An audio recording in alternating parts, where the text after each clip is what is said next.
Pascal. You are now rocking with that dude Pascal. We be going wild, Haitian in the building, so original. Got the haters catching feelings. Get your hands up to the ceiling and keep them held high. Cause St. Louis isn't ready. Forget about it, goodbye. Hold on, we just saying hi. Five somebody, rise up. Weekdays, catch us live. Somebody, let's go. Good afternoon. Good evening. And good morning, everybody. Welcome to the Pascal Show. Hope you guys all doing well out there. Wherever you are watching this show right here, I appreciate all y'all for being here. Man, oh man. Man, oh man. I'm just gonna say this really quick. This is not gonna be the easiest conversation tonight, or this afternoon, whatever. Okay. But nonetheless, we are here to have the conversation. We are here to have a conversation, guys. So get ready for it. It's not going to be easy. Like I said, this is not going to be an easy conversation. I think you guys already know. You see it in the title up above, down below, wherever you're watching this show right here.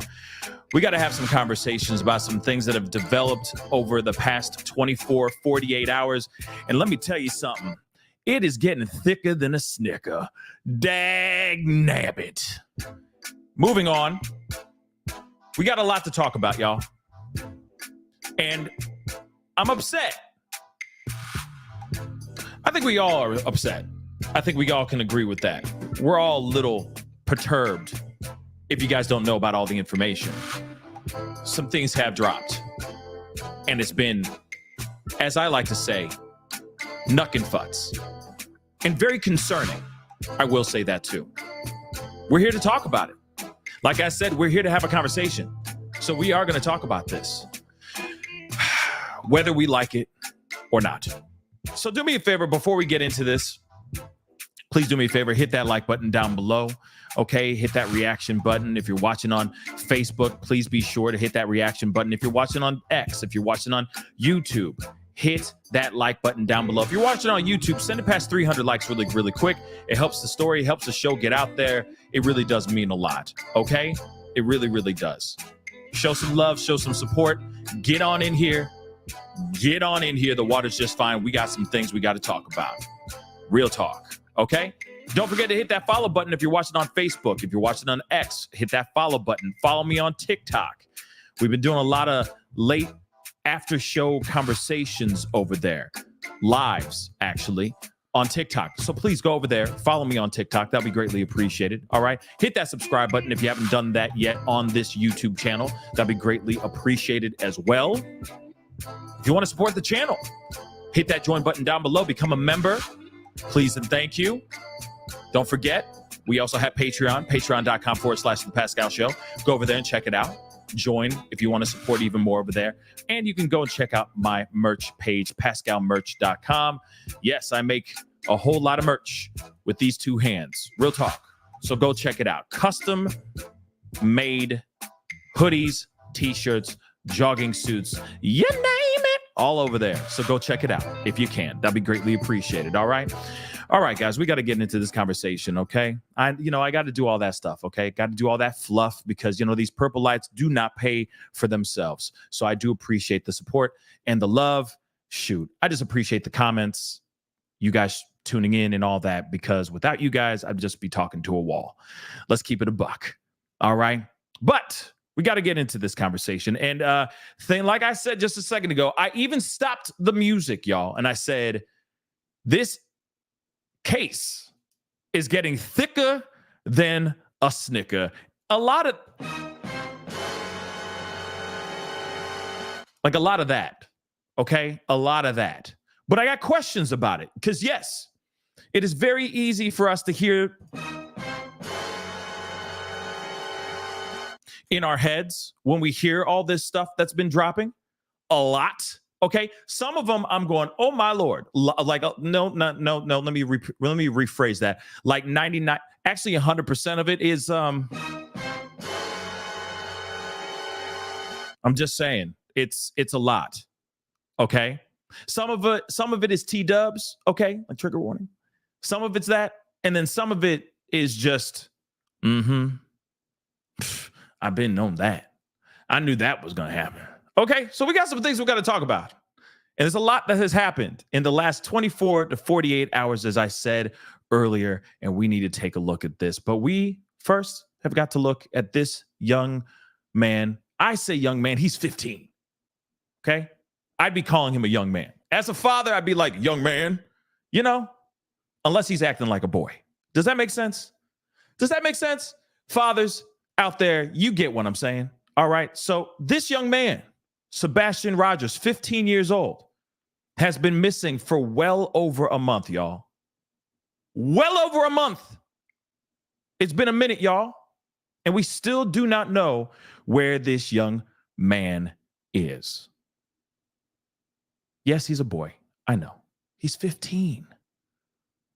But he's about to walk into manhood fully, right? He's right there at that cusp. And now we don't know where he is. Now, as you guys have already known, Sebastian's father, biological father, I have to emphasize that quite a bit, Seth Rogers, has been out here working his tail off, boots on the ground, as we all have been saying. I feel like we all been saying the same phrase, boots on the ground. But boots on the ground like crazy, looking for this young man right here. Nonstop, every day, day in, day out, all he thinks about is, where is Sebastian? Now, the thing is there's been a lot of information that has dropped. Seth has been doing his work, as he should be, out here doing as many interviews as he can. He's been on court. He was just recently on Court TV. I think it was this morning he was on Court TV.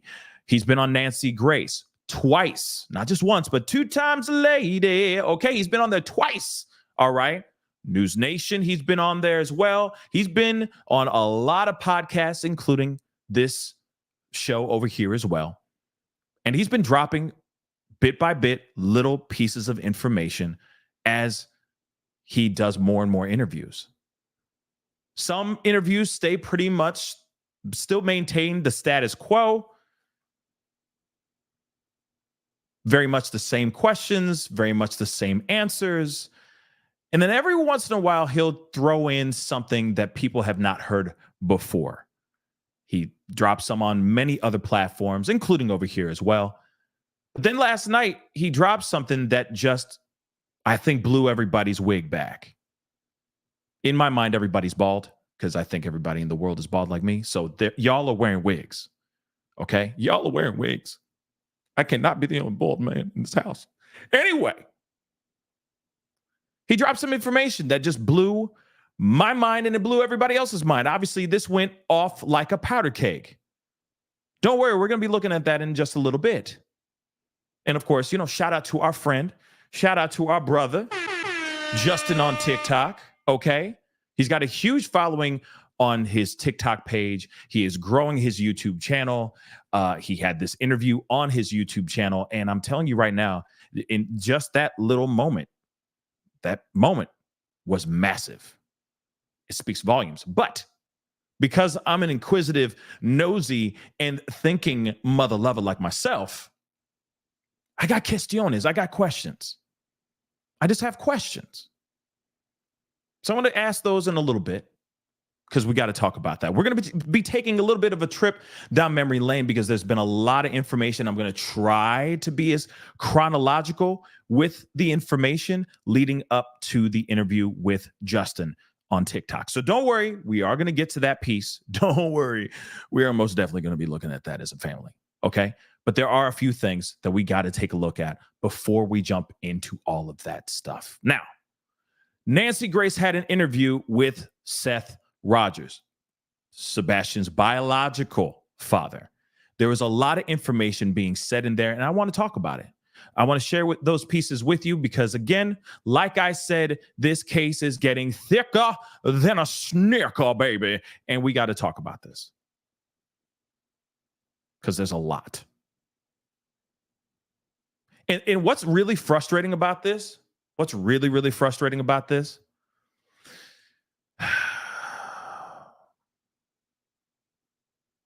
like it just seems like I just kind of wish a lot of this information would have been, and I get it, it takes time for things to come out.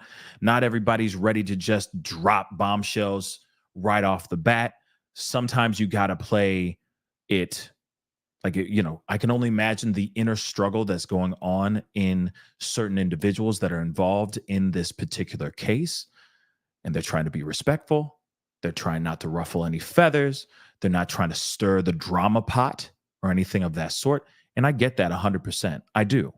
I really, really do. But dang, what was said last night was a bombshell. But I'm going to ask you this. Does it pertain to anything that has to do about the whereabouts for Sebastian Rogers? That's the question I'm going to ask. It's the same question I asked about Nina Gomez, the ex-wife that did her little testimony and dropped bombs about the character of Chris Proudfoot and Katie Proudfoot and the Proudfoot family, right? His extended family as well. Those are the questions that I ask. My heart goes out to Seth and the information that was dropped. Real talk. My mind is still blown. My mind is still blown, but I'm wondering,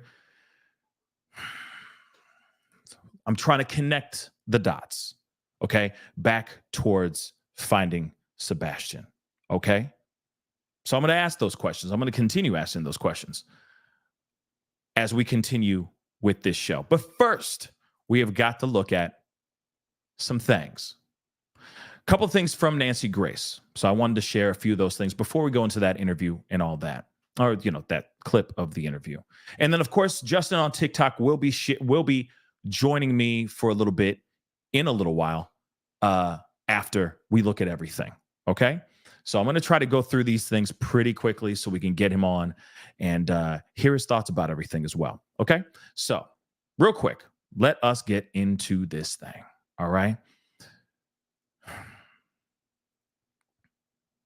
Hold on one second.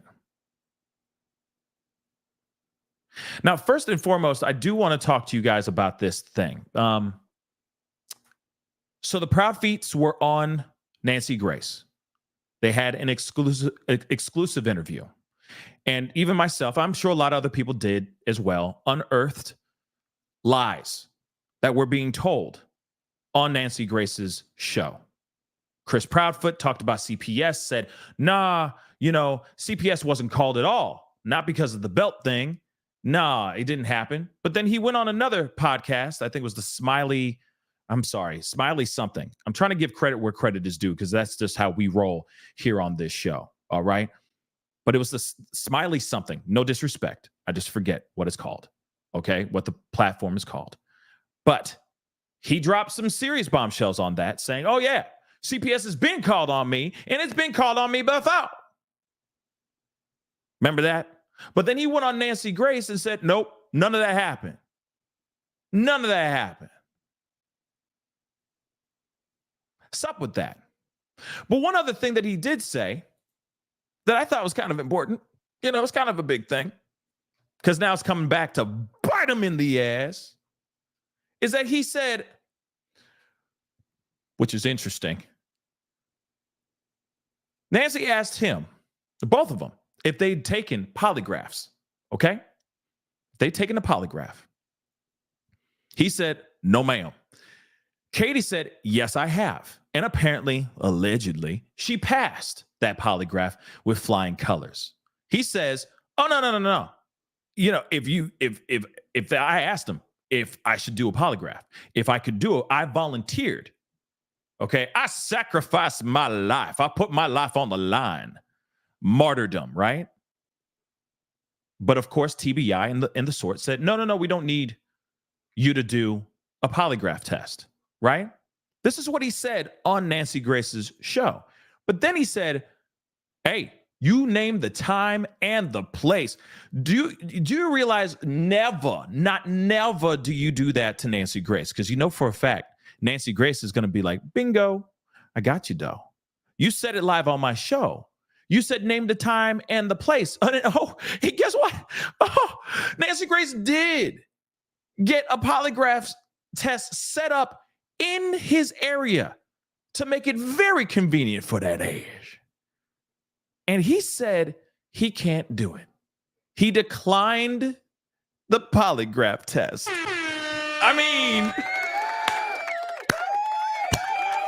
good job. Nancy Grace from downtown. Nancy Grace from downtown. He declined the polygraph test. What does that tell you? I don't know why I said it in such a Southern accent. I'm completely thrown off. Okay? Aren't you? Kinda. I was expecting him to be like, all right, nut up or shut up. We're gonna do this polygraph test. And I'm gonna pass it with flying ass colors. And guess what he said? He declined. And he is now trying to blame it on TBI. He's basically saying it was the wind. Babe, that's why it didn't happen. It's because of the wind. That's what he's doing right now. Oh, no, don't worry. We got receipts. We're going to talk about that here in a second. I love this. This is what I live for. When people talk the talk, but don't walk the walk. They out here talking all crazy stuff, but they don't actually do what they say they're going to do. Name the time and place. We got it. Okay. Named place and time named, right? And then suddenly, nope, can't do it. Oh, damn it. TBI done told me I can't do it.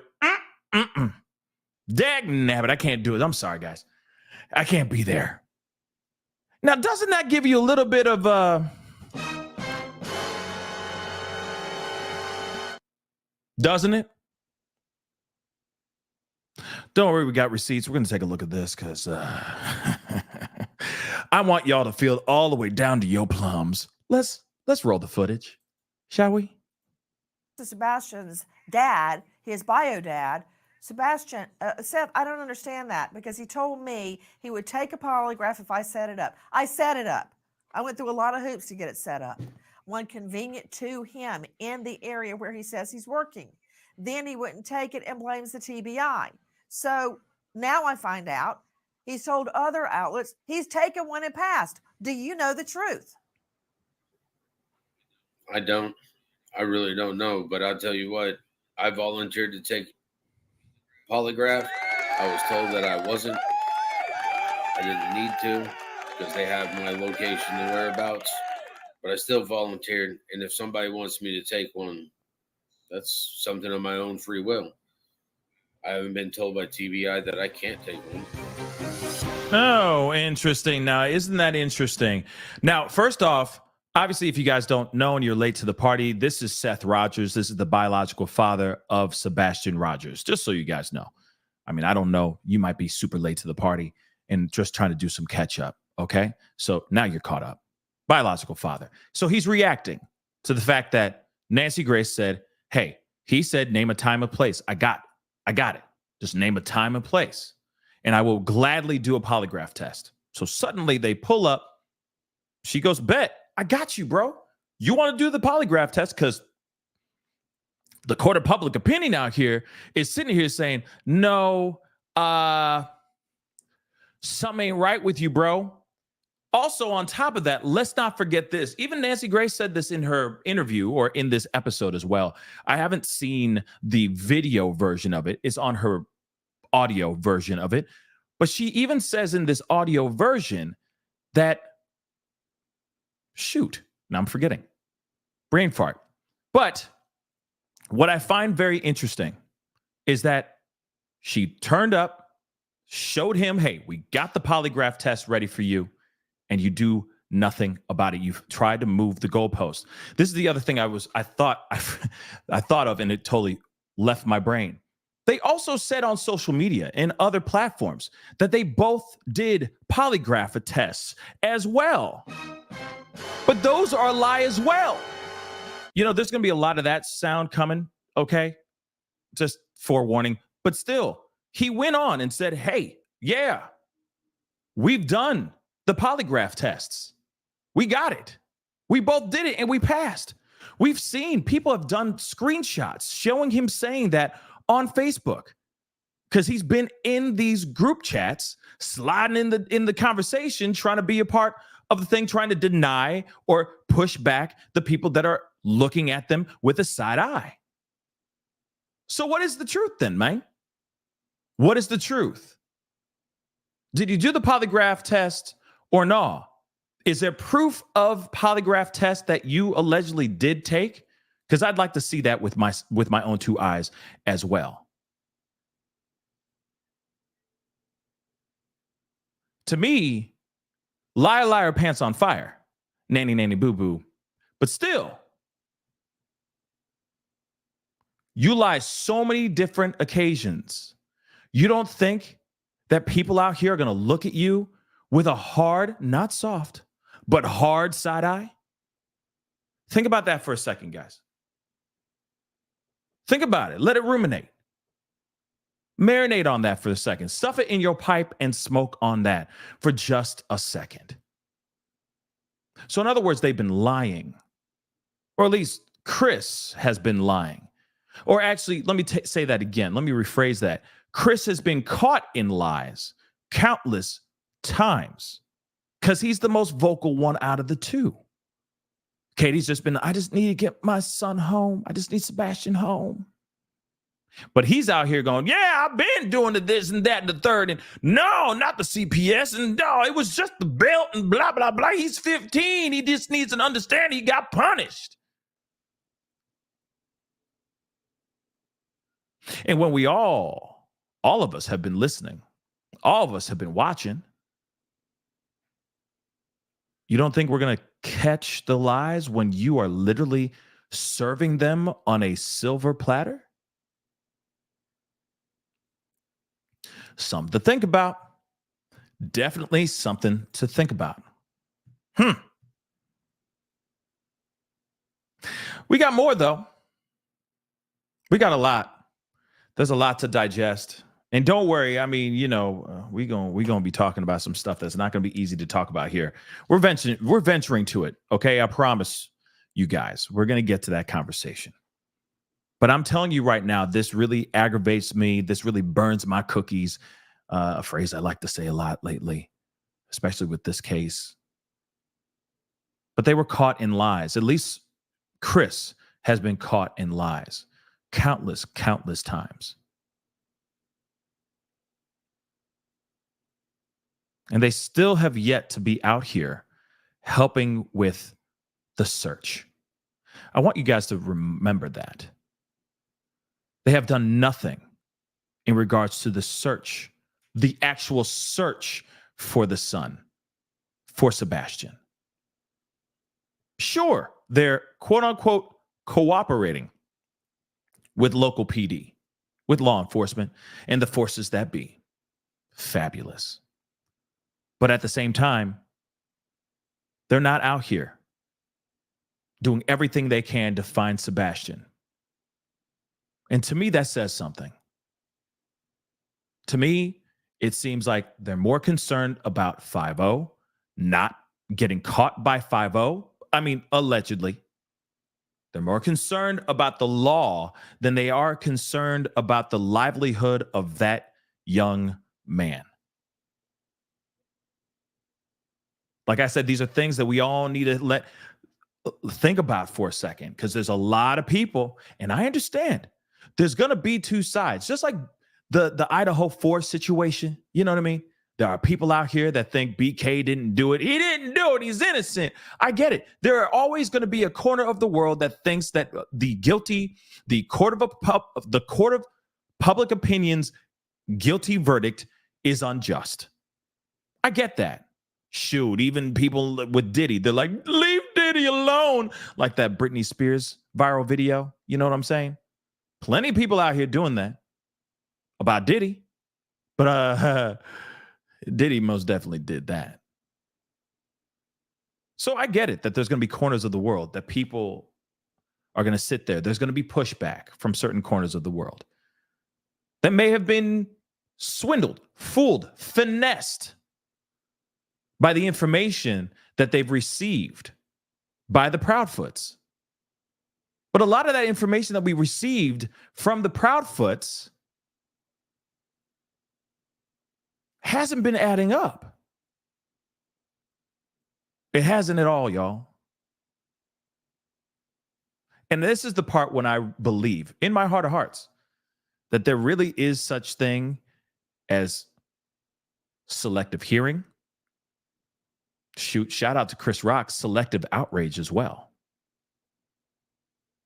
Because they'll hear one thing and they go, oh, that's the truth. Okay, moving on. But they don't listen to the next interview or the next podcast or read that next article that shows different. They don't waste the time. They don't take the time, not waste, but they don't take the time to watch the shows that are pushing back on the information that certain individuals are putting out here, like the Proudfoots. All that information, as far as CPS, him putting his hands on Sebastian and whatnot, has been debunked without a shadow of a doubt. Now, when we hear about this polygraph test and he's sitting there, name the place and time, and then Nancy says, oh, we got a place and we most definitely got the time. He says, oh, no, I can't do it because of the wind. That's trash to me. Caught in another lie. And the hits just keep on coming. So let's get into this next piece. Okay? Let's get into this next piece. Okay. We got to talk about Cajun Navy. So let's get into it. And Seth Rogers, you've told me that someone is also trying to sabotage your search for wrong your one. own son. But let's listen to this. Wrong one, guys. Wrong one. What's happening? Somebody doesn't want me to find my son. They have been there's things that have been coming in off the internet that I need to stop searching for him. I've had people following me around since I would say day 9, day 10. People have been following me around. Once I started getting volunteers to help me, they started following around my volunteers, trying to be an intimidative factor. And now I found out that not only that, but they're going back to where we've already flyered, and they're taking the flyers down. Now, I think this is the same clip, okay? It just starts with this piece of information. Now, we talked about this, I think maybe. I'm not trying to take credit, all right? But I think we talked about it first on this show about how he was getting followed and that other volunteers were getting followed. Pretty shocking stuff. And the fact that there's now new added information that these individuals, whoever's out here trying to make their lives a living hell, making it a very hard time for people to do the right thing out here by spending their energy on trying to find Sebastian. Now we're finding out that they're ripping down flyers, y'all. Ripping down flyers. Why? Who's doing that and why are they doing that? What's the energy? What's the reason behind all of that? That is insane to me, guys. That's absolutely insane. This kid is nowhere to be found. So what's up with that? So much that it allegedly made the Cajun Navy leave the search. They put up a post saying that we are not going there anymore. We are moving on because we're getting too many threats. Death threats. That's insane, guys. To think that there are people out here wasting their energy on trying to stop people from finding a 15-year-old kid. Do you understand how insane that is? That's insane. What kind of evil mother lovers are out here that are willing to do that, expend that type of energy? All because a father, a real parent is out here trying to find their son. Who would try to stop someone from being able to do that, and why? That's insane to me, guys. Let's continue. Okay, I don't know what to make of this. Brian Trasher is the vice president of the United Cajun Navy. Here we go. Okay, and there have been many incarnations of the Cajun Navy, but this is what I know. This group is out searching for Sebastian. So allegedly on Nancy Grace, they are saying now that the Cajun Navy is actually physically out here trying to find Sebastian. Okay, so you got to understand my confusion here, right? Because they did put up a post basically saying, "We out. We chucked up the deuces. We're done. We're getting out. Thank you so much. Thank y'all for coming. Good night and God bless." Right? And they said, "We out." And they left. But now apparently they are still. Could somebody, can I get a confirmation? Can I get a witness? Literally, can I get a witness? Really, can I get a witness in this particular case? But still. So are they really there or are they not? Or are they on Nancy Grace trying to save face? Grace, face. You know, you understand what happened there. Make that make sense, guys. Are they really there or not?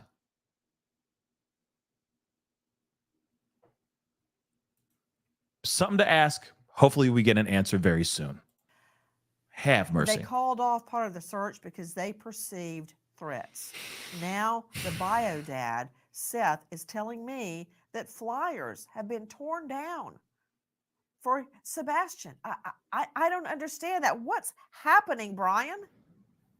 Yeah, I mean, as you heard us say in the past, you now heard Sebastian's father, Seth, say that there are, without question, people in the local community, whether the locals or not remains to be seen, but there are people there in Sumner County that do not want this boy found, and they want people who are searching for him to stop, and they've resorted to threats to try to make them stop. Fortunately, it hasn't worked because we still have people out there looking, and I know Seth is not going to stop looking for his son. Now, one thing I want to point out, okay?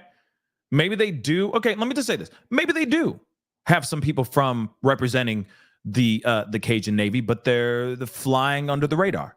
Maybe they're doing this all incognito, right? Maybe they're there, but it's a sprinkling, right? It's a very light dusting of these individuals representing that organization. That could very well be true, but y'all put up a post saying "we out." So are you guys still there or are you guys gone? That I think is important. You got to remember though too, and I need to point this out. On my interview, I know Seth has been on a gang of podcasts, a gang of interviews, okay? And I'm sure he said the same things over and over and over again, okay? And shout out to all the podcasts and all the shows that he's been on. Real talk, it is important that he gets out here and puts the information out here. The more he talks about Sebastian, hopefully the quicker and the sooner we get his butt home, right? But on the interview that I had with him, he basically said that the Cajun Navy chucked up the deuces and kicked rocks, and that they had to change locations to a whole other place. The Rudder, a restaurant/bar in a completely different area than where they were. I mean, from what I remember, they were at 90 Volunteer Drive in Hendersonville, Tennessee. When he was on the show with me, they had to change locations to a place called the Rudder. Just so you guys remember that. Because the Cajun Navy skedaddled. So make that make sense. Are they here or are they not? And I keep wondering, are they saying all this stuff to save face because of the internet, the social media backlash out here in these streets? I'd really love to get some clarity on that. And I'm sure you guys would like to get that clarity as well. We got more. Nancy Grace came in with some bangers. Okay.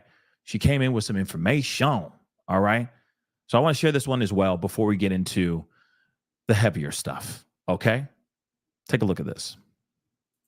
Back to Seth Rogers. Seth, I have so many questions for you. So do I. We're running out of our time together for today, but I want to ask you this.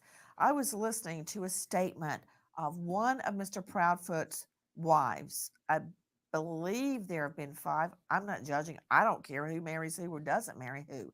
But this particular one, named Nina, stated that they had 2 children. One she had from a prior relationship, the second she had with him, and that the daughter had braces, and he hit the daughter in the mouth and busted her mouth. Guys, remember, Mr. Proudfoot nor the mother have been named a suspect or a POI in this case. My question to you, Seth, did you know about any of that? I mean, she's on tape saying it. I watched her say it. Did you have any idea that there may have been other issues of violence with children? This is important, guys. No, ma'am, I didn't. And I know that Chris has been in Sebastian's life for a while now, before me and Katie were divorced. So Has Sebastian ever said to you or tried to communicate to you abuse in the home? No. He's Would on he? multiple occasions sit there and has told me he doesn't want to go back. And I've asked him, why don't you want to go back? And he wouldn't tell me. He didn't say why. He was just like, I just don't want to go back. And it's, at that point in time, I'm just like, okay, well, maybe it's the freedom that he gets at my house. And he's a teenager. And now I'm finding out a lot of this stuff. And I wish he had told me. Nancy. Okay. Now we had this same conversation in our interview. And like I said, it's not easy to hear that from a father that is just, I'm sure he's losing his mind. I'm sure he's going crazy right now, trying to figure out what the hell happened here. Where is he? And what's going on, right? What's really, really going on here? And my heart breaks over this situation. It really, really does. Because honestly, no one deserves what Sebastian's going through, what Seth is going through, what any other family member that actually really cares and is out here looking for Sebastian is going through. No one deserves this. And I know that there's a lot of theories that have been running amok like crazy, and it's been really, really wild. We're going to talk about those theories here in just a second, but I want to share with you guys this that happened. If I'm correct, this happened a day ago. So, like I said, a lot has happened in the last 24 hours.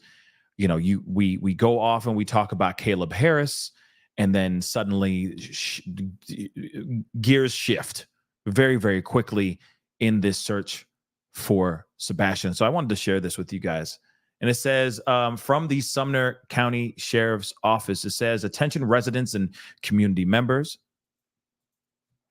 Law enforcement agencies are currently conducting another thorough search in the Long Hollow Pike area in reference to the disappearance of Sebastian Rogers, a young member of our community. Despite exhaustive efforts, there are no new leads or evidence to indicate the search will be immediately fruitful. However, we are committed to leaving no stone unturned in our mission to locate Sebastian and bring him home safely. Now, this apparently was a huge uptick that happened yesterday. They were searching, they were doing everything they could, and I guess nothing came of it. We haven't heard anything yet. We're still waiting, right? But one thing that we did learn is that the glasses that they found, that they talked about during that press conference was that is not a match, that those glasses are not Sebastian's. And I think that's really important for us to understand and know as well. Okay. And the thing is, like I said, pretty crazy stuff, pretty wild information.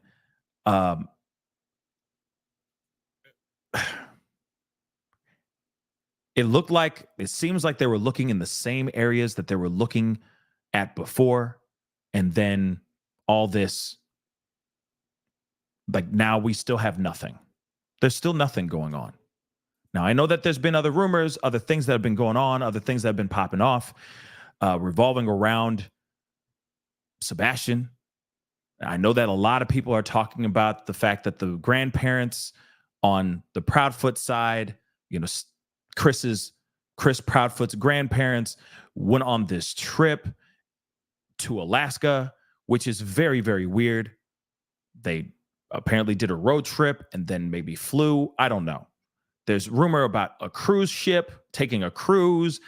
I'm still wondering when those things actually happened or how long ago did they order those tickets? Was this planned months in advance or was this something that they planned at the last minute?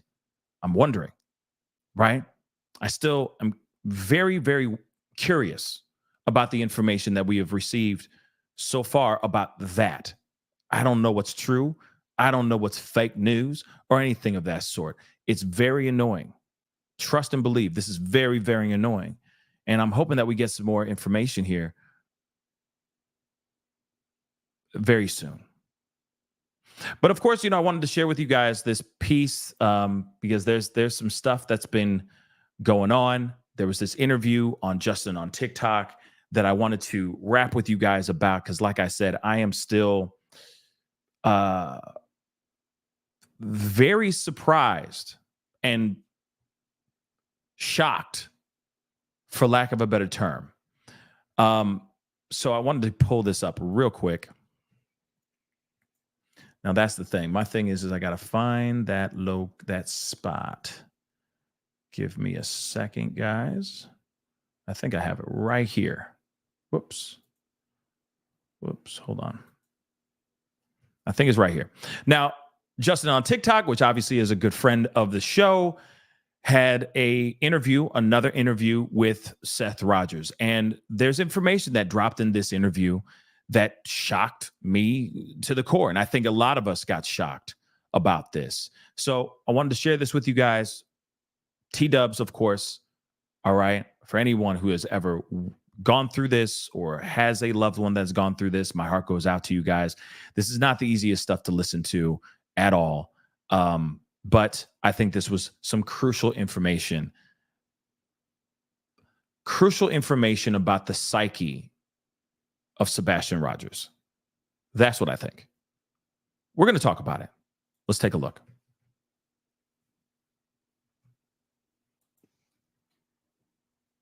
I would never let some kid that's 5 years older than my son play with my son anyways. Let me roll that back just a little bit. Okay.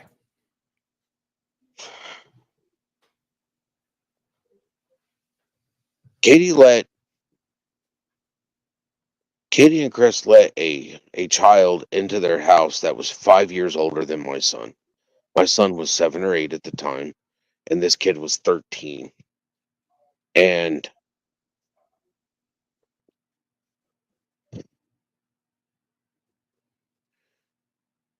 she has a habit of not checking on her kid. I would never let some kid that's 5 years older than my son play with my son anyways. It's like, why do you want to play with my son? There's a 5-year difference. That's a pretty big difference. You're 13 and my son, you're a teenager. My son is not a teenager. He's still playing with Hot Wheels and Legos and he's building things, he's playing video games, and you're a teenager. You go out and you have your own, age appropriate group that you play with, and they were letting this kid play with my son. And I would never let some kid that's 5 years older than my son play with my son anyways. It's like, why do you want to play with my son? There's a 5-year difference. That's a pretty big difference. You're 13 and my son is not a teenager. He's still playing with Hot Wheels and Legos and, he's building things, he's playing video games, and you're a teenager. You go out and you have your own, age appropriate group that you play with, and they were letting this kid play with my son. and they weren't checking on him. And then this kid took my son's innocence and he molested him.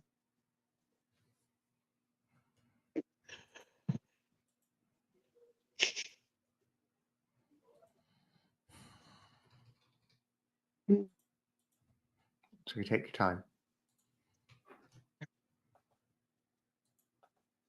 And there was nothing I could do in California because the kid was 13.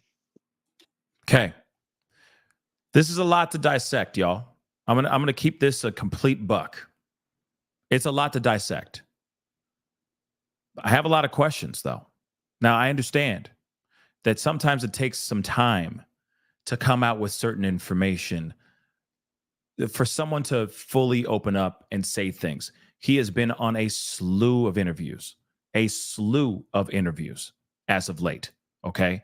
Not only just on mine, but he has been on several other interviews, several other shows, calling in, getting on video chats, and just talking about everything. Getting the same, and no disrespect to anybody. We're all asking the same doggone questions. Let's keep it real. But suddenly out of nowhere, this drops. Now, to me, this is surprising, shocking, heartbreaking. And like I said, it blew everybody's wig back. Everybody's. Now, I have questions. First off, number one, okay, understandably, this kid was 5 years older than Sebastian at the time of this tragic situation. I get it. You know, when a parent knows, a parent knows. You see what I'm saying? If something's not feeling right, if something ain't feeling right, it doesn't feel right. There's no question about it. If you just don't vibe with this particular kid, or you think that kid's going to be a bad influence on your kid, that goes without saying, right? We all understand that as parents. But the one question I have is about the state of California and this crime that was committed, his innocence, as Seth says, that was taken from Sebastian. I'm quite curious about that. He couldn't have done anything about it? I'm curious and confused. One other thing that I'm okay. First off, I'm not sitting here saying that he should have done something or any. If the law was a problem, then the law is the problem. But at the same time, I'm still curious about that part. That's the only question I have about that. And I feel like that would have been my follow-up question, being like, hey, what's up with that? Why wasn't there anything done about it regardless? Because that still was an alleged crime. That's still a crime, okay, that was done upon Sebastian, and he was still a kid. That's a huge problem. But one thing I do want to point out, let me just I need to roll this back, because he did say something in here that I did want to, and I think I missed it. I started it a little bit too early. So I'm going to roll this back a little bit, because he says something about CPS being called in the state of California. Now, I want you to know this. In the interview that happened on Nancy Grace, he doesn't talk about that. He doesn't say anything about CPS being called. Okay? That's interesting, right? Because all this time I thought that hasn't there... You see what I'm saying? Now, I could be wrong, but that's the one thing I'm wondering about that. CPS was never called. But now we're hearing about CPS, an incident with CPS, allegedly. This is interesting. Let me just play this piece, the very beginning of this, okay? He would just leave with one if one approached him. No. I don't think he would leave with one because It's coming up. he's apprehensive. I mean, taught him to be aware of your surroundings is what I was teaching him. But I've also taught him that not everybody is your friend. Mm-hmm. And I had to do that. There was an incident in California before Chris and Katie came back here. There was another CPS incident in California at her house. You heard that, right? I'm not crazy. I'm not crazy.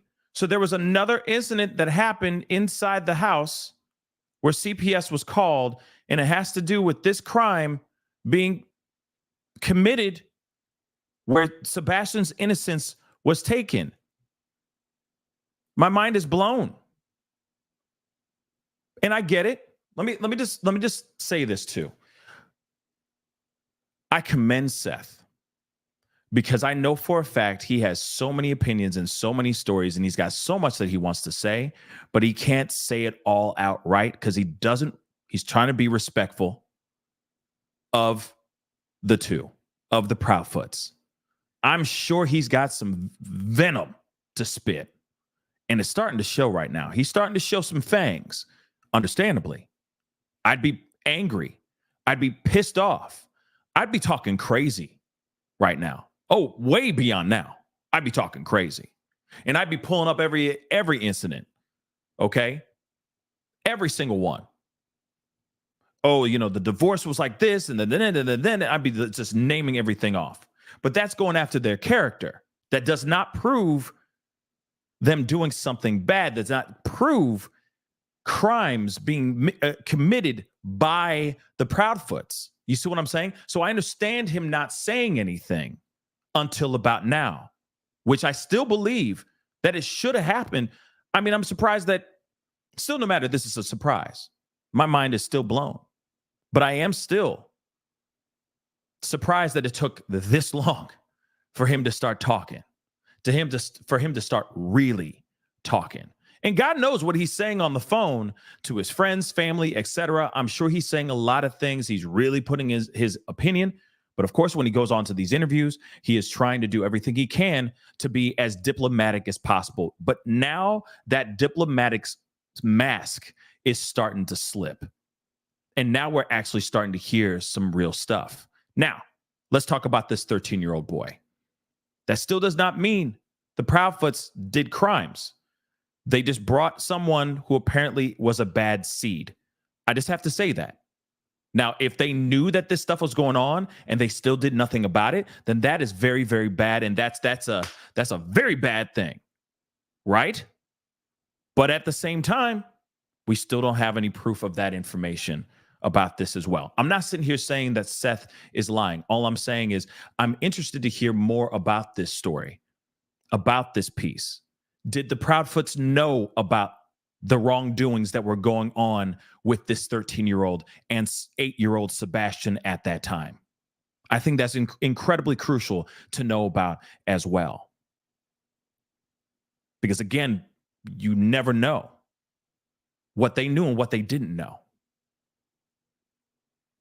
Just saying that out loud. But before we continue on, I do have somebody very special coming onto the show. He's obviously a good friend of the show, one of our brothers, one of our family members. Please welcome Justin on TikTok to the show. Hey there. What's up, man? How you doing? Good. I'm sorry. I know that we were supposed to do a little bit later. I got to pick up the kid for ballet, but I appreciate you bringing me on and coming for a few minutes. It's all good. I appreciate you coming on and chopping it up with us and everything. Guys, of course, he's the one who just had that interview last night. It was a big surprise, a big bombshell. Definitely shook by that information. And of course, I don't know. I got a lot of questions. So but I want to hear what you think about everything. I mean, because that piece right there is a big piece of information, but I keep wondering if it really has something to do with the disappearance of Sebastian. So what are your thoughts on that? Yeah. So bear in mind, this is the interview, right? Seth and I talked multiple times before that because what my goal was with this interview was I wanted it to be about Sebastian and I wanted it to be about him. And so some of the other things that we have situations with, like rumors that are going around about him online, things have been leaked. I really wanted to take an opportunity to clear the air. And what was interesting about this interview is I had told him off the bat, because originally what we wanted to do was like an up-to-date timeline, but that was going to have to talk a lot about Chris and Katie. He didn't really want to, talk about them. So I said, you know what? That's cool. Let's not do that. And then he drops this bombshell.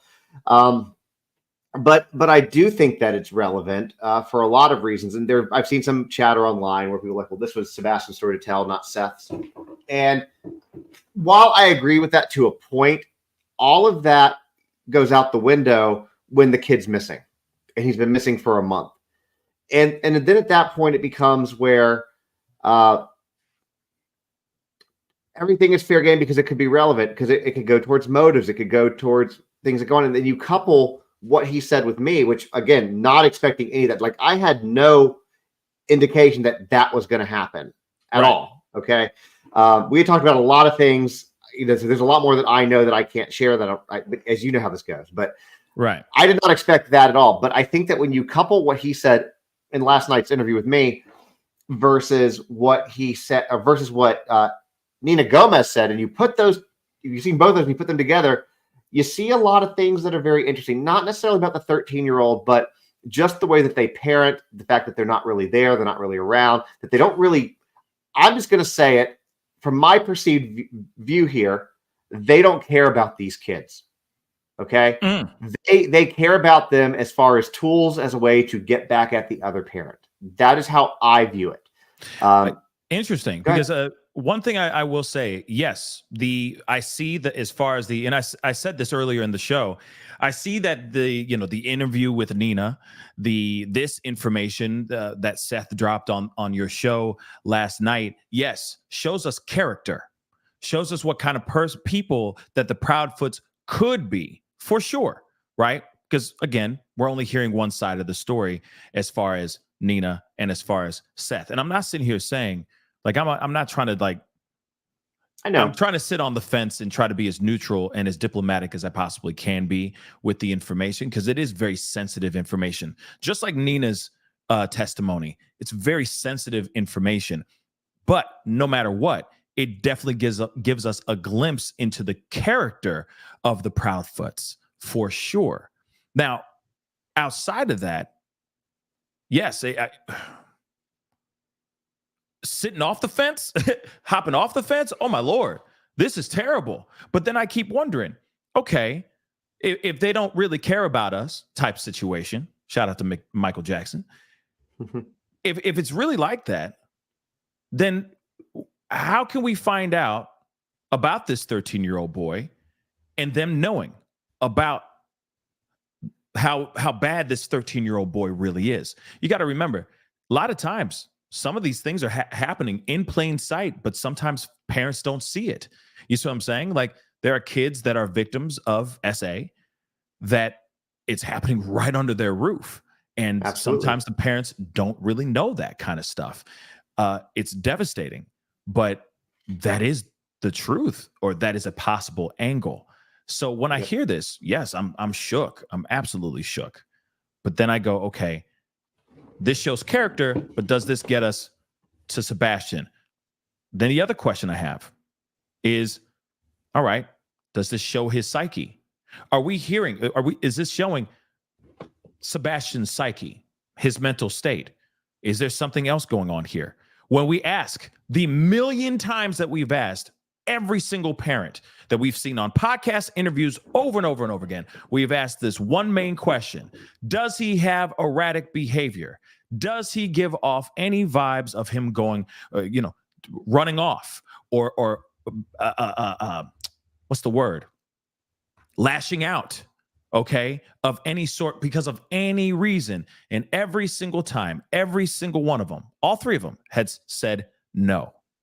So then now we hear this information, and I'm like, okay, so then what else is there then? Does he lash out? Does he have temper tantrums?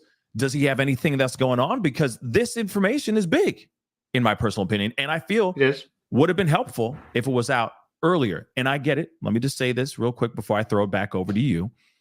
I understand that it takes time for people to talk. It takes time for people to speak out.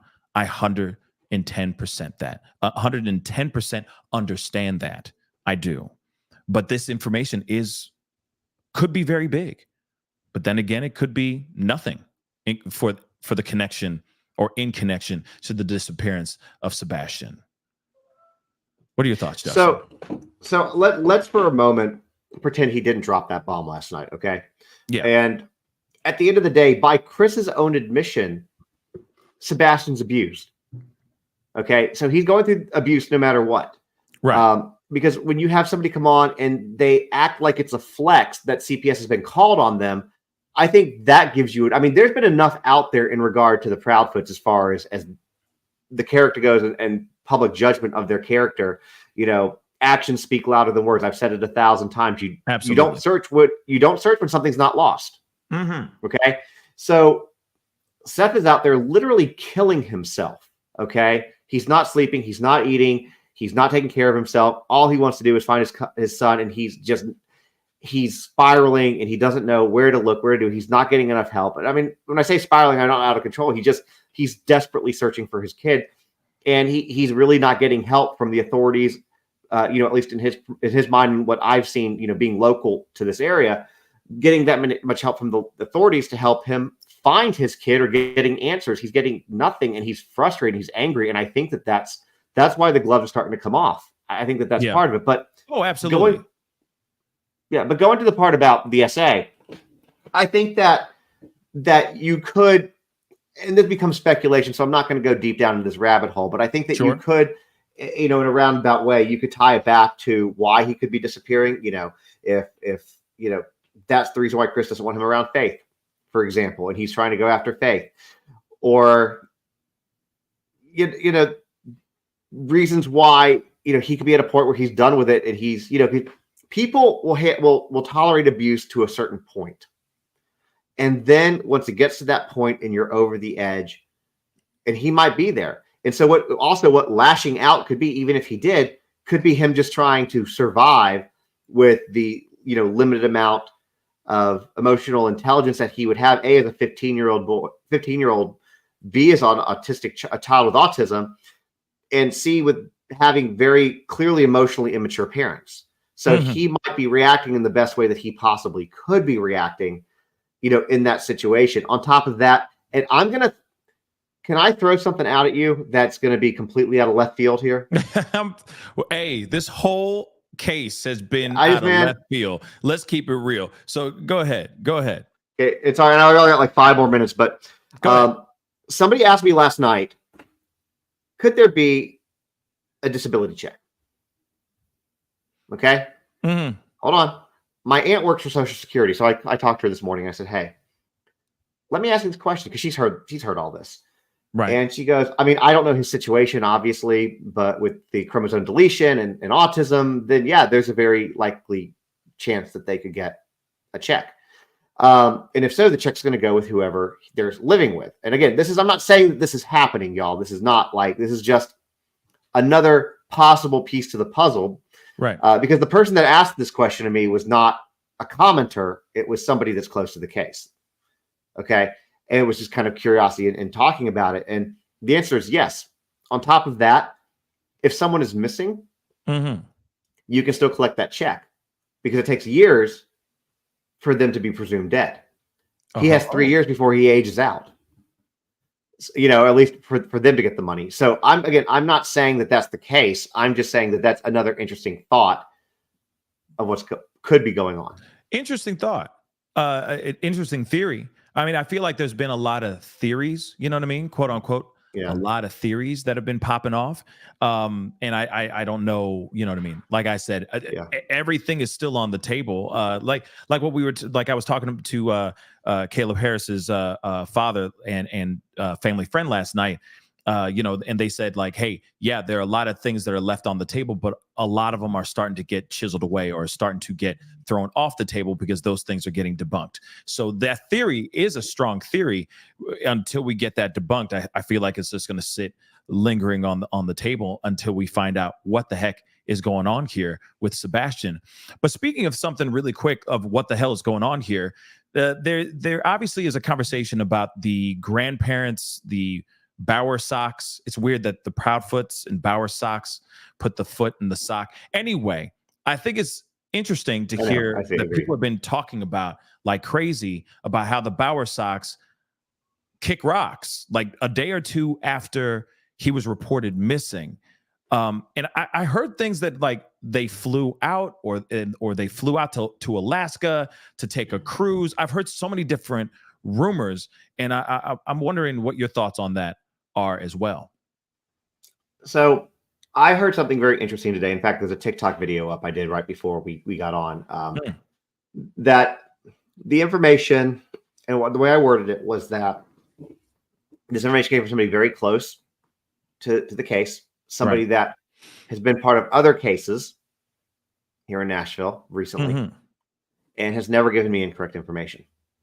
Okay. So with that said, it is what we are beginning to understand or what we're being told based on this. So, I mean, don't take this as like the gospel truth at this point. I'm trying to get more information.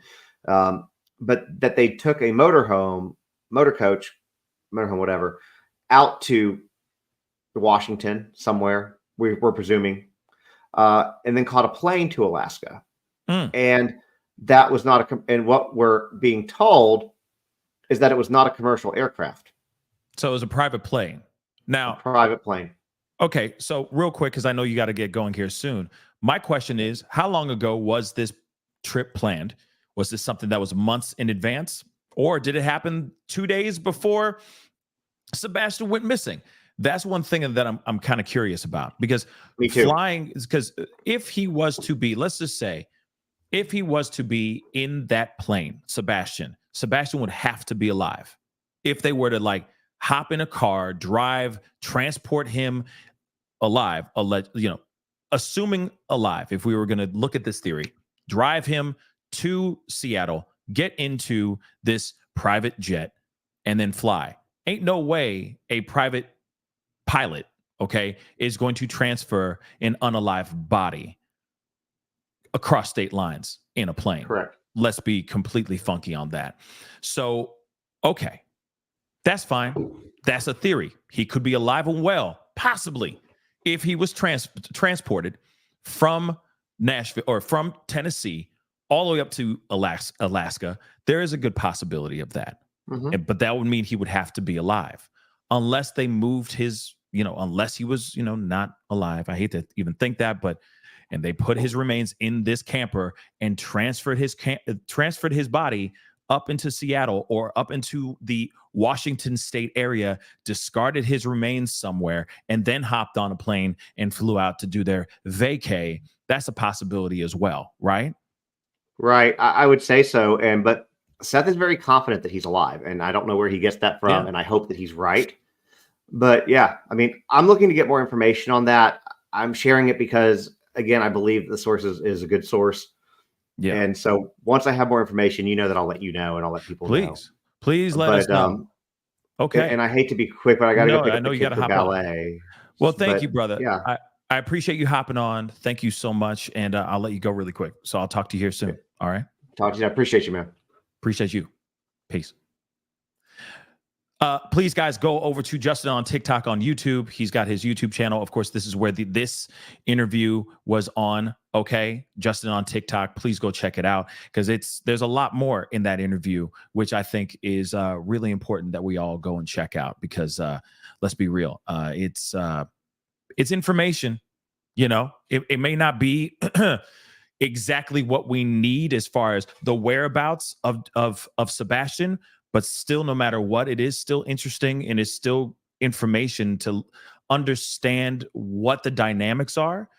It understands the character, the potential character of the Proudfoots, okay? And actually the relationship between Seth Rogers and the Proudfoots. I think that's really important, okay? I think that is very, very, very, very important for us to see those things. But does that mean...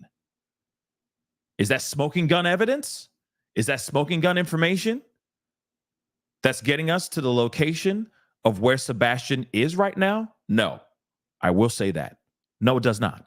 Just like the Nina Gomez conversation, that testimony, yes, big bombshell information, but does that automatically mean the connection to this disappearance? To this mysterious disappearance? Those are the things I think that are very important for us to look into. But I did want to play a little bit from Court TV, because Seth was on Court TV, if I believe this morning. Excuse me. He was on this morning. I want to definitely have you guys go and check this out, this little bit of this interview, this video that he had with them. And he talks about more about what he said on Justin on TikTok. Let's take a look at this. It has been more than a month and still no sign of Sebastian Rogers. The 15-year-old disappeared in the middle of the night on February 25th. His mother was the last person to see him and says that he left the house without any shoes on and just a flashlight. So where is he? Searchers continue looking for Sebastian. And this morning, we have a very special guest joining us on the program, Sebastian Rogers' biological father, Seth Rogers. Seth, good morning to you. And might I just start by both saying thank you and just that my heart and the hearts of all of our wonderful viewers really go out to you. The agony that you're going through, I can't even imagine. I've seen you do some interviews, and I've been so amazed at how resilient you are. And you've talked about how nothing is going to make you give up hope. Tell us, please, where's that drive coming from? My son. He's my life. He's my heart. He's not here, and I'm not complete unless I have him. So it's the drive to be whole again. You know, I applaud you for holding out hope, being so resilient, being positive, and who knows what can happen with this investigation, and any day could be the day Sebastian comes home. From your perspective, Seth, how satisfied are you with the investigation being done by TBI? My son's not here. They have no evidence. They haven't. Sumner County is the one that's like doing it. TBI is assisting. I've asked TBI to take it over. They haven't yet. There's just things that I don't think have been done.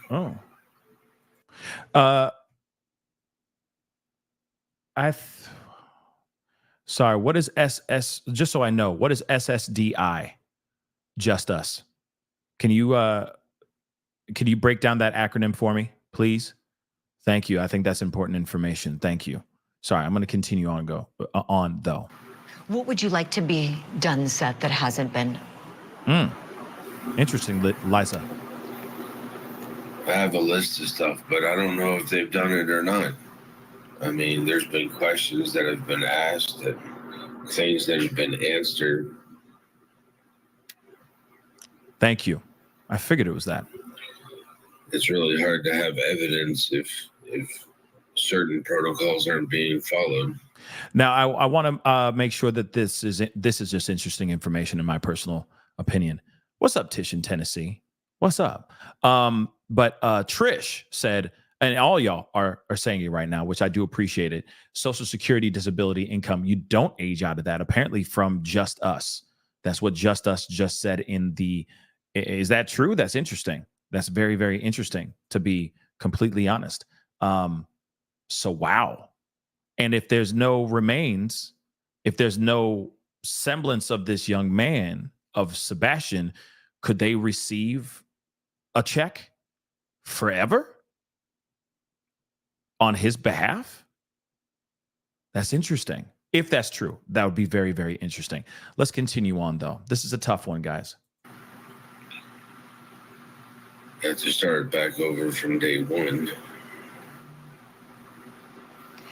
You know, going back to day one, so Sebastian goes to sleep the evening of February 25th. It's on the morning of the 26th that your ex-wife finds that he's not in his bedroom. She is the only one said to be home. And wow, Sebastian could have vanished sometime in the hours from when she last saw him go to sleep and from the time she opened the door. There's a window there overnight.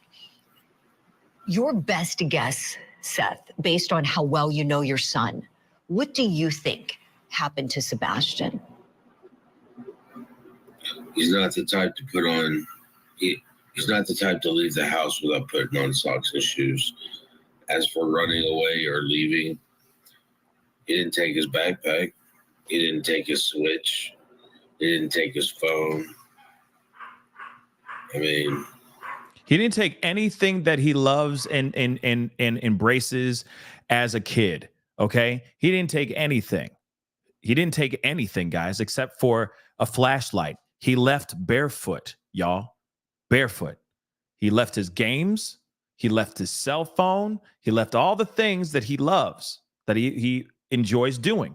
He left those things behind. To me, that seems a bit, I mean, that's obviously we already know about this, guys. It's sus. It's suspect as hell. Let's keep it a buck. That's suspect as hell. All right. And Tish in Tennessee, thank you so much. Yeah, presumption of demise in Tennessee is 7 years. So if they were getting their SSDI, since I've learned that now, thank you. You know, I'm feeling kind of swaggy now. Okay. But if he was to disappear and they were still banking on his checks, on that Social Security disability check, disability income, if they're still, but then I also wonder, I know this is a weird question to ask, but I'm wondering how much were they getting? Like, what ballpark number are they getting per month or however, whenever they get the check on behalf of Sebastian? I'm just curious about that. And then how long, if it takes 7 years for them to do a presumption of demise in the state of Tennessee, that's a lot of quiche, depending on what they receive as a SSDI check. It is a very interesting piece of information, nonetheless.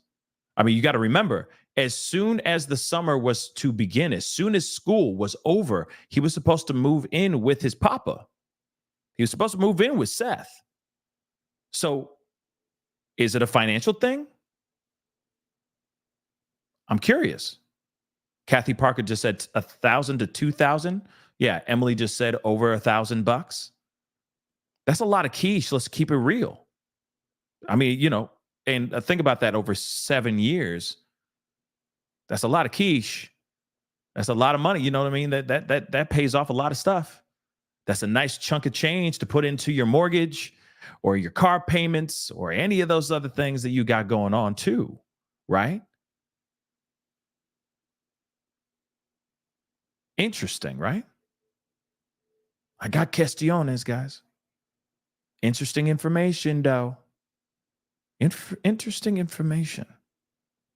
Would they sit there and say, nah, we don't, you know what I mean? Would this all be just because of finances? I'm just asking the questions. I'm not sitting here saying that this is all truth. I'm just asking the much needed burning questions, right? We all have those questions in our head. We've been on this case for well over a month. Man, it's been a minute, y'all. We've been on this case and we're asking all the same. Like, as soon as you look at these things, you start questioning everything. You go back to the case. You're like, well, maybe it's because of this. No, maybe it's this angle. Maybe it's that angle, because we still don't know everything. We don't know what the hell happened here. We don't. All we know is that I believe Seth.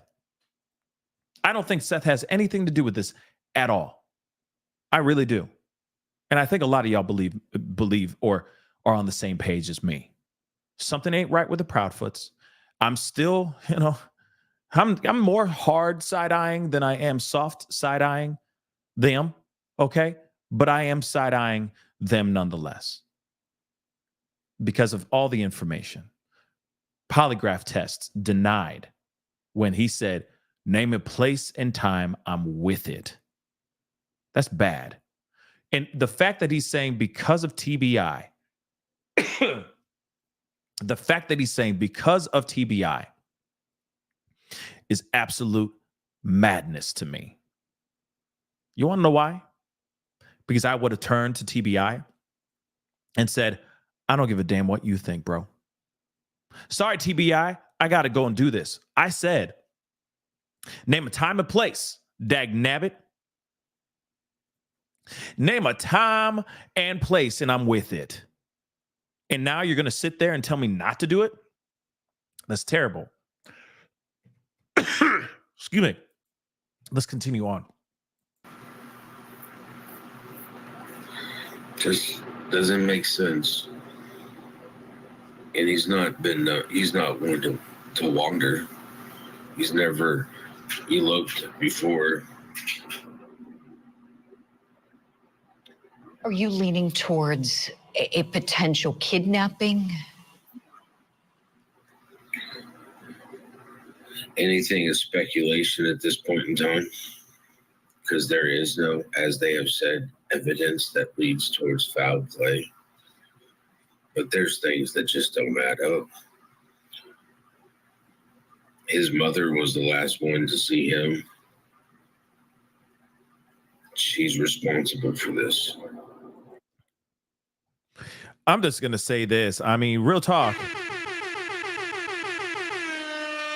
Let me just say this really quick. All right, let's keep it a buck. Seth is coming around the mountain when he comes. I mean, he's coming around the mountain. Remember, and this is the diplomatic mountain that he's coming around. He's now rounding the end of it, and he's saying, F it. I'm about to start talking wireless on this mic. I don't care anymore. He don't give a damn anymore. Why? Because he's been on millions of podcasts. He's been on millions of TV shows and interviews, countless shows, conversating about all this stuff. And I'm telling you right now, he said, I've had enough. Because just like he's had, Justin has had multiple conversations with Seth, so have I. I've been in very close contact with him, have had multiple hour-long conversations with Seth. I'm telling you right now, I can't say much, but I will say this man is holding back so much, it is mind-blowing. So I want to say he's been holding it down. And man, with the way he has been out here with his diplomacy, his diplomatic action out here, damn near he could run for president. Real talk. But he's coming around the mountain. He's coming around the mountain of diplomacy, the coming around the mountain of diplomatic-ism and saying, F it now. I'm going to be real. I'm going to say everything that's going in my mind now. F it. I can't do this anymore. I can't be nice anymore. I can't play the nice guy. He is constantly waking up every single day and seeing that those two are not right next to him. Don't worry. We're going to talk about more stuff about them too. But real talk. He's waking up every single day. Like I keep saying that everybody's saying, boots on the ground, but boots on the ground, putting in the sweat equity, trying to find his son. And where are the other two? Actually, where are the other two? Like, I'm dead ass. Where are the other two? I mean, do you know where they are? Because last I checked, I haven't seen them at all. I think they were last seen on Easter Sunday, and then that's it.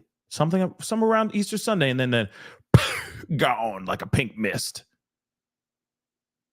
So what's up?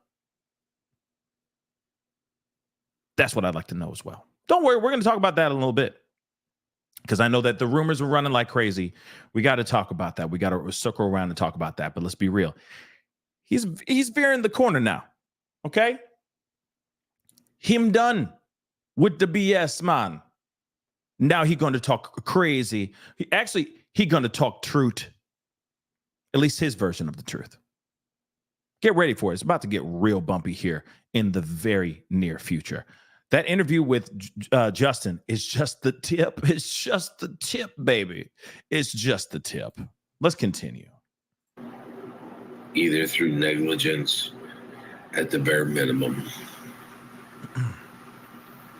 Has she been a good mother to Sebastian?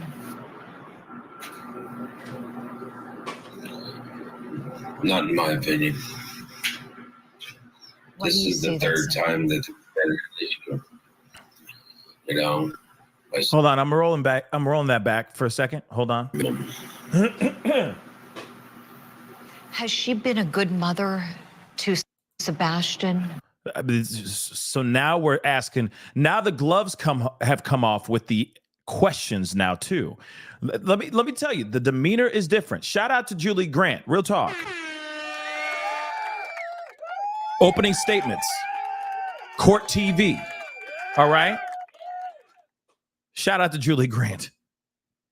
But now the gloves have come off in the interviews now. because everybody is looking at the Proudfoots and going, "What's up?" At first, everybody's was being very kind and diplomatic. Everybody, everyone, not trying to be, point any negativity towards the Proudfoots, but I do have to ask you this question. Trust me, I even said that. I think I literally said that with the exact words that just came out my mouth. Because I'm trying to be fair. I'm trying to be diplomatic. Trying to be, sitting on the fence. Now, no one cares anymore. Because they've been caught in lies countless times. So now even the media is now veering their media eyes and giving them, it's kind of a soft side eye. It's not a hard side eye. It's a soft. It's like a soft J. It's jogging. It's not a hard jog. You know what I mean? But it's soft. Let's continue. Like I said, the media is starting to take the gloves off themselves. Get ready for a really bumpy ride from this point on, y'all. It's coming, y'all. It's coming.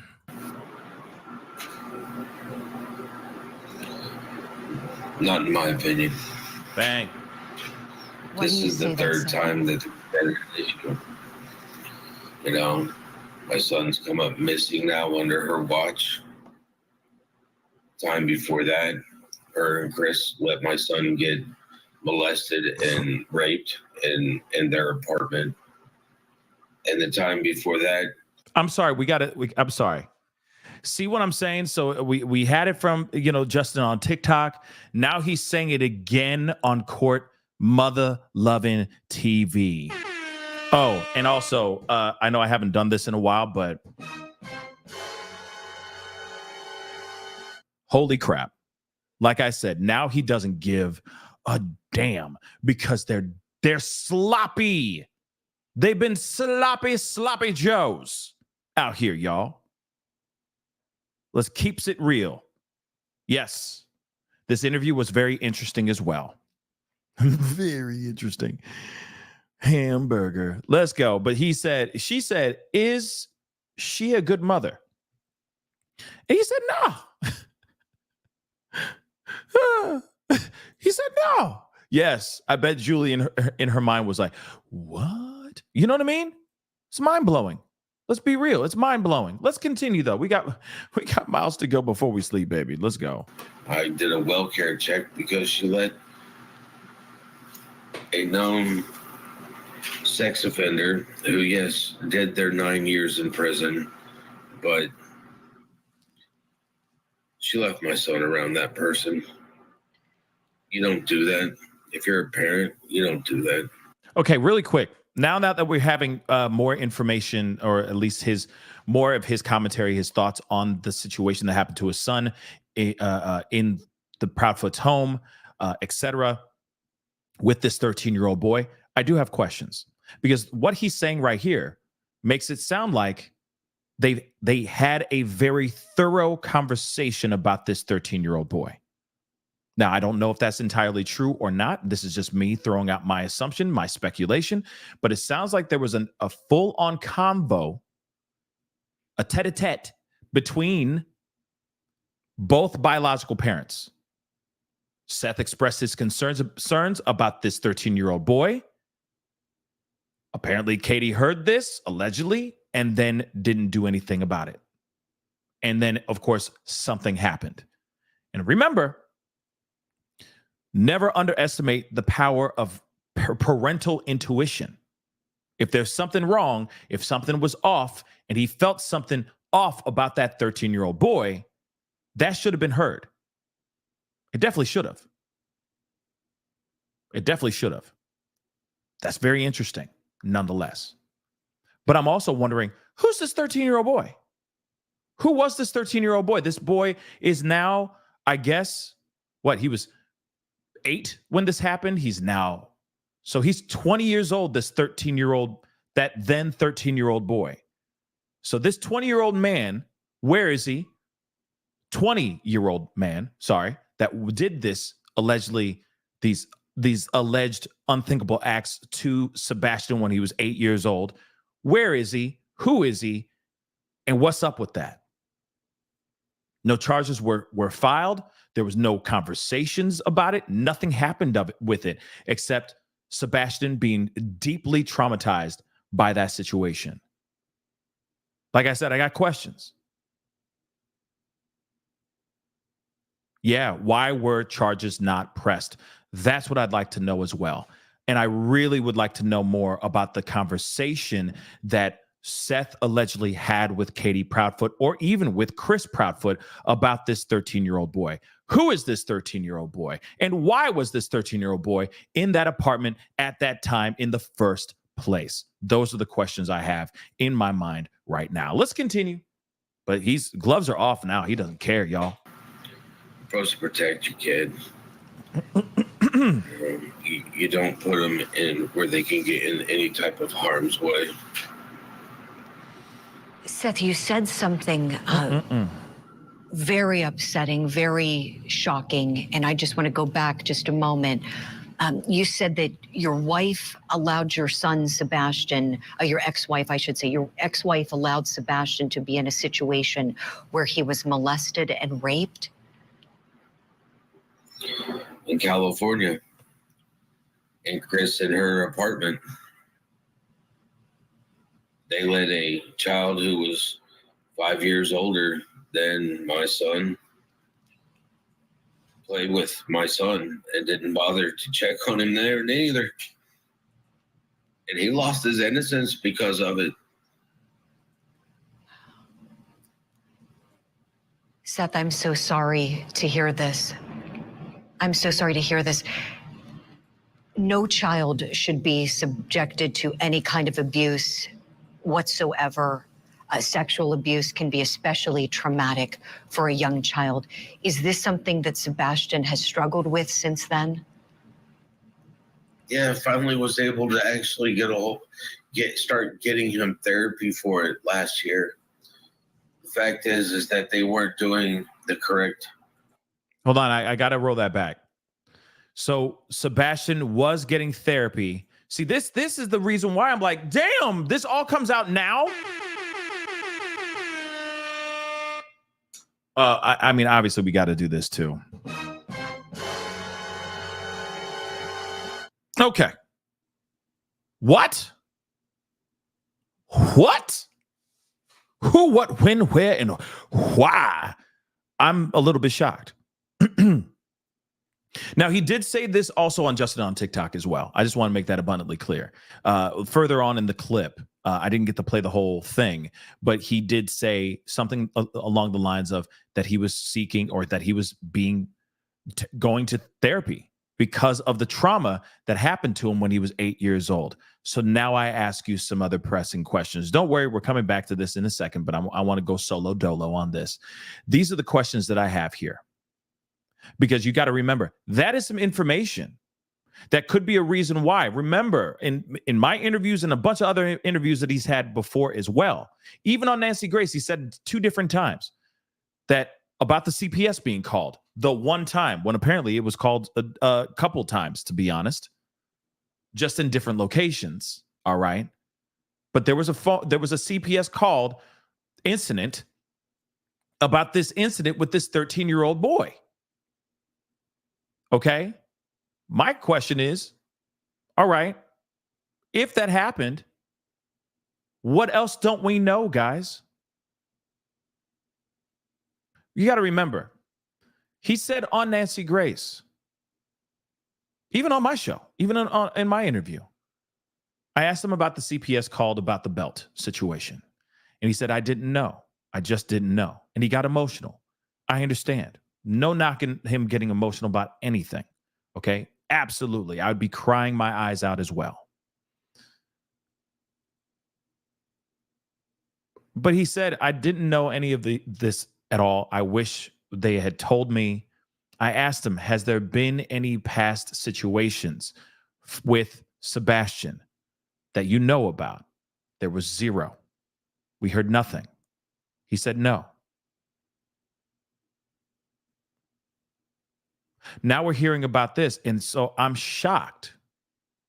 And it could be the reason. Let me just say this. Let me add this piece before we jump down some rabbit hole and try to turn this into a thing like we're trying to destroy his character. I'm not trying to do that. He could have been doing that because he was trying to be as diplomatic as possible. But in my mind, I go, okay, this does explain why maybe he really did not want to go back home to the Proudfoots. The many times that he said he would be really upset about not wanting to go back home to the Proudfoots. He'd be really happy to be home with me, but as soon as it was time for him to go back home to the Proudfoots, he'd be really upset.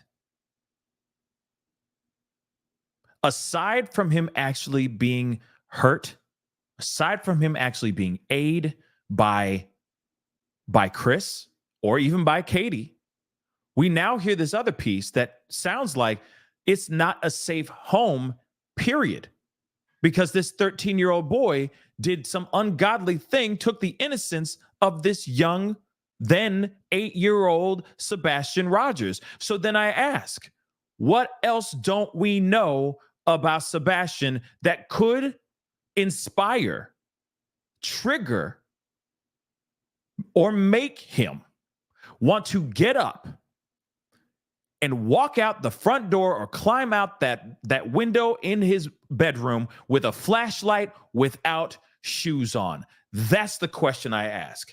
I asked him many times before, and I'll ask it again. Does he have any erratic behavior? Because let's be real, erratic behavior understandably could spawn from SA or trauma like that. So I'm going to keep asking those questions until we actually get a confirmed answer, because this information here shows that there's much more layers to this story. There are many layers to this onion that we know nothing about. Nothing about. We're just starting to get into that layer. And now I'm going, okay, maybe he did run. Maybe that household is terrible. Maybe Chris raised his hand to Sebastian one too many times. And that house and that couple are a constant reminder of the trauma that Sebastian went through when he was 8 years old. You got to remember, though, too, allegedly, you have Chris not wanting Sebastian anywhere near his daughter, Faith. Why is that? Is it because of the trauma that this young man went through when he was 8 years old, and he doesn't want his daughter to succumb to that type of trauma as well? Like I said, I got questions. Is he being ostracized? Is he being looked at as a familial pariah in his own home? Now, I know that might sound really dramatic, but at the same time, these are the questions that need to be asked. And those are the questions that need to be answered. If this information, if there's more to this information, that needs to come out immediately.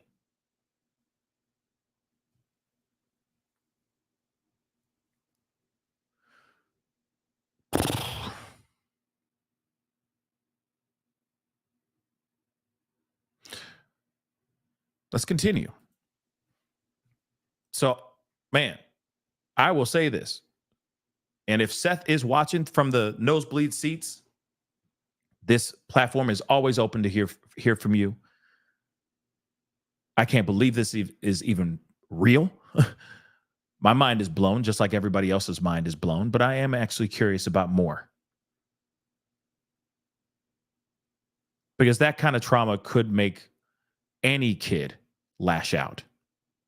Any kid. And he's a teenager. He's going through changes.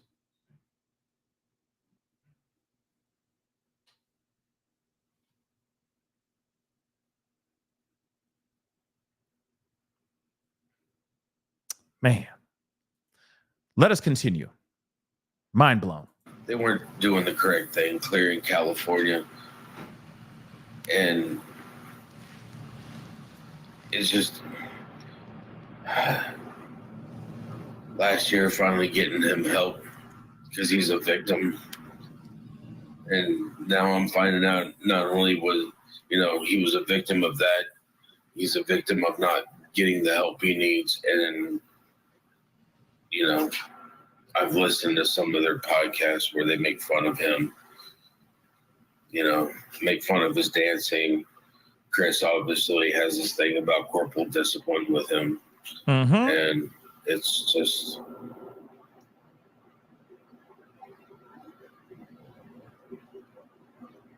it's not good.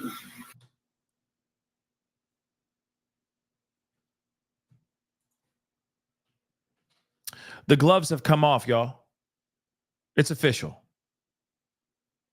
We ain't even done with this video yet, this clip. Shout out to Court TV and opening statements. Real talk. Shout out to Julie Grant for getting this information. But you can hear it from him. He's had enough. He now is really starting to talk. Maybe he's really ready to finally talk. I mean, it started with Justin. Now it's going over to Court TV.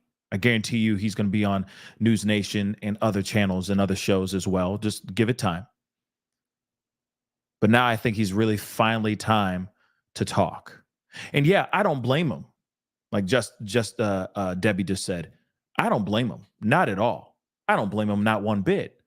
Like I said, I get him trying to be as diplomatic as he possibly can because he doesn't want to be reckless out here with the mother of his child and the stepfather of his child. That's still family. Whether he likes it or not, that's still family.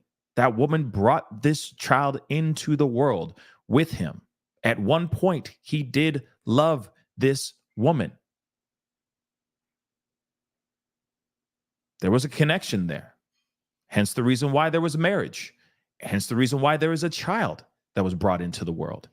Those are all things that we need to put in consideration for sure. But now, given the fact that he constantly wakes up day in and day out, every day, seeing that no one is showing up on that side of the family, they're not doing a damn thing, really, I'm sure, is starting to eat away at him. And then, of course, instead of him going through okay, I got to be diplomatic, I got to keep it safe, I got to keep everything that I have to say or what I feel in my heart, I got to keep it locked up for right now. Now he's starting to say, okay, it's time to unleash it because I can't do this anymore. I can't be respectful anymore. I can't do the diplomatic move anymore because I'm hearing what they're saying in these interviews. I'm seeing how they're making fun of my son in these interviews. I'm seeing how this new husband of my ex-wife is operating out here in these streets, lying and saying things that he's not even backing up after. That's a huge problem. At some point, any person, any respectful individual is going to crack. And I'm here for it, y'all. I don't know about you guys, but I am here for it.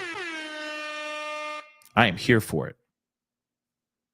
Because he's saying things that I think we all been thinking or all been wondering. You know what I'm saying? Like I said, he is just getting warmed up, guys. I'm sure I'm just going to tell him, though, really quick. My brother, Seth, make sure you stretch properly because you don't want to pull a hammy. Let's continue. Seth, I'm so sorry. I need to find my son.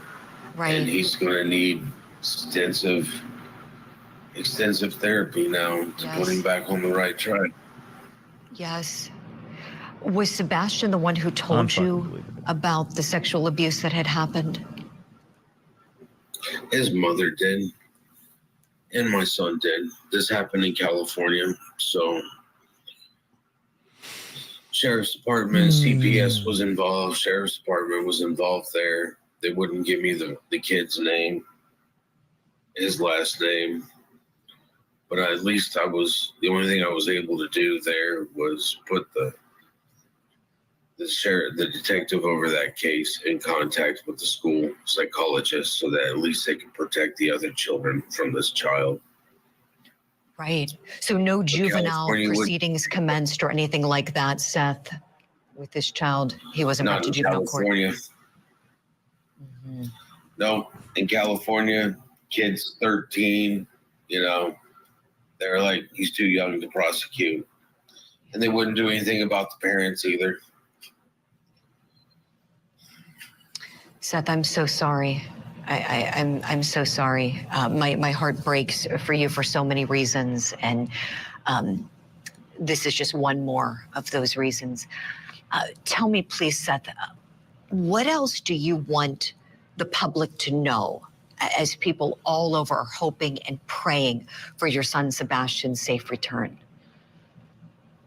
That I'm just looking for him. I need people to help. I'm just one person. I can do a lot, but I can't do everything. And I have to find him. I have to find him.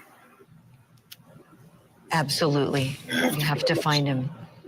And we will continue doing everything we can here at Court TV to help you find him, putting his picture out there, video, talking about him. And hopefully he is somewhere where he can be brought home safe to you soon. Seth Rogers, thank you so much. You know, my heart hurts because you guys know how passionate I have, how passionately connected I am to this case, and how connected I am to Seth, because I know what I mean. I've never gone through what he's gone through, but I can't imagine going through what he's gone through so far. But my heart hurts. My heart hurts for him. Real talk. It is wild that we're finally hearing all this information. It is very, very wild. I wish none of this was true. I wish this never happened. I wish this information was never real. But nonetheless, it is still extremely shocking. And it's a very big pill to swallow. Very big pill. It hurts my heart, but it angers the hell out of me as well. Because it seems like even before he disappeared, help was not given to him at 8 years old. Now, like I said, I'm not trying to knock Seth. I'm not even knocking the Proudfoots, okay? But my heart hurts because this kid went through something very traumatic. And just recently, 15 or 14 years old, he was finally getting the help that he needed to cope and find healing from that traumatic experience. That's very big. That's very, very big. And, you know, I get it at 8 years old, maybe, but at the same time, like I said, I wish something was done during that time. I wish charges were pressed on this 13-year-old boy. I'm still curious as to who this 13-year-old boy is. He's 20 now. So who is that person? Where is that person? And is this person still out here doing this to other people? You got to remember that now 20-year-old man learned that from somebody else. Let's not forget that. And then passed it on to little Sebastian at 8 years old. Who was that? Who is or was that 13-year-old boy? And where is he now? That's what I'd like to know as well. But it's mind-blowing to me that all this that has transpired, all this that has gone down,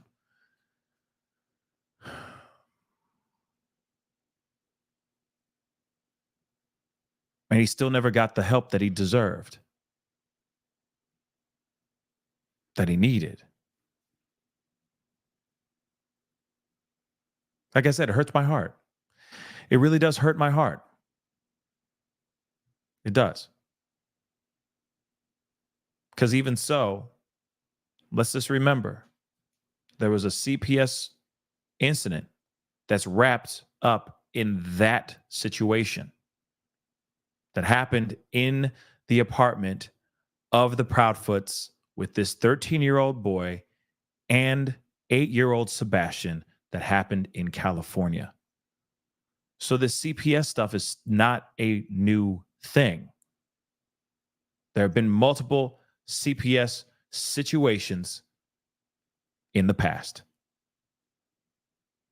that have some sort of connection with the Proudfoots. That is really something to kind of consume in our heads and think about and let that marinate, because that's a lot.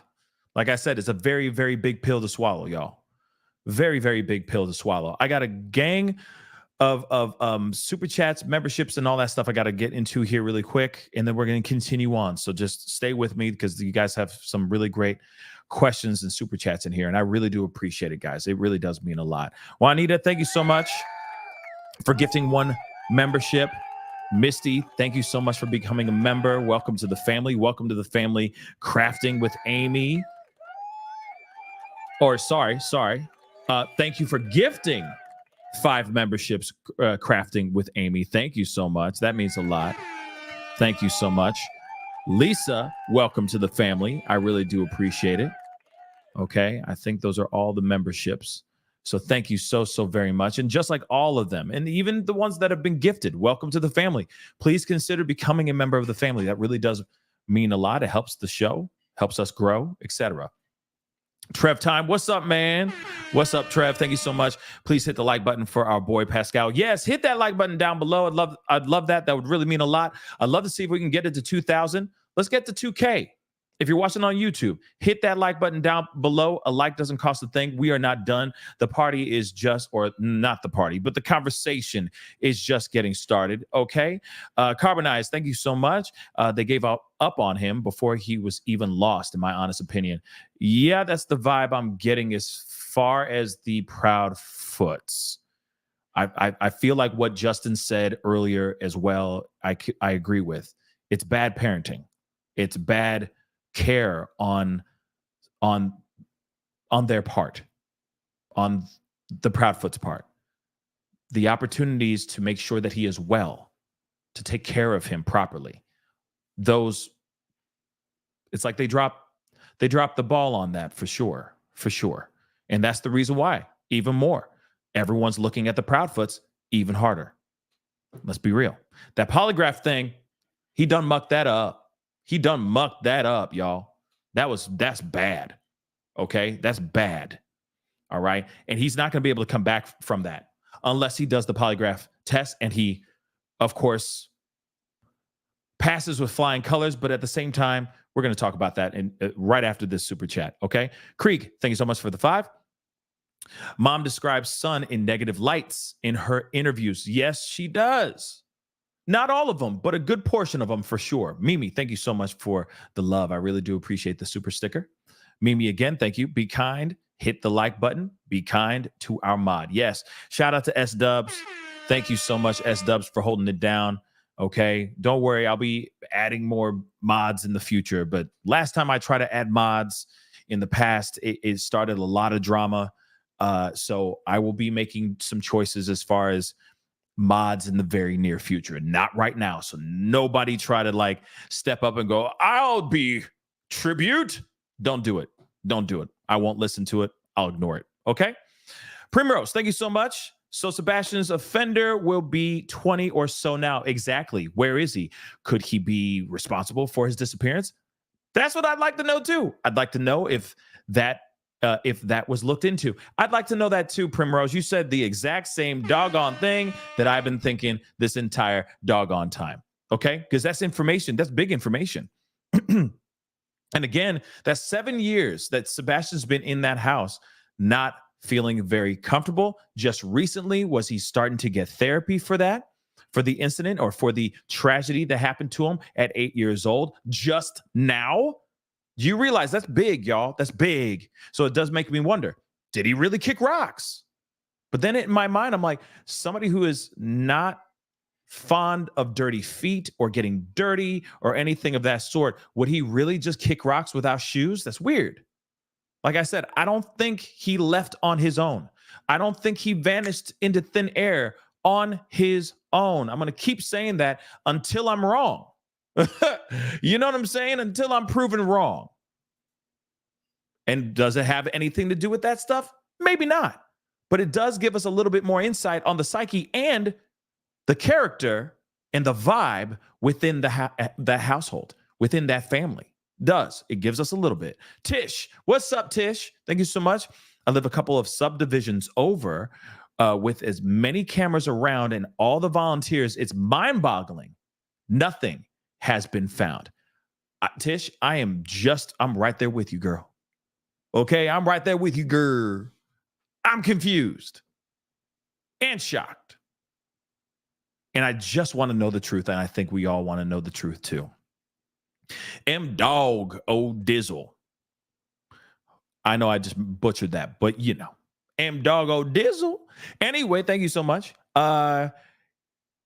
He's not, I guess he does not get SSI, which without work history in all he's alleged for, eligible for, maybe income-based, they both made too much money. Interesting.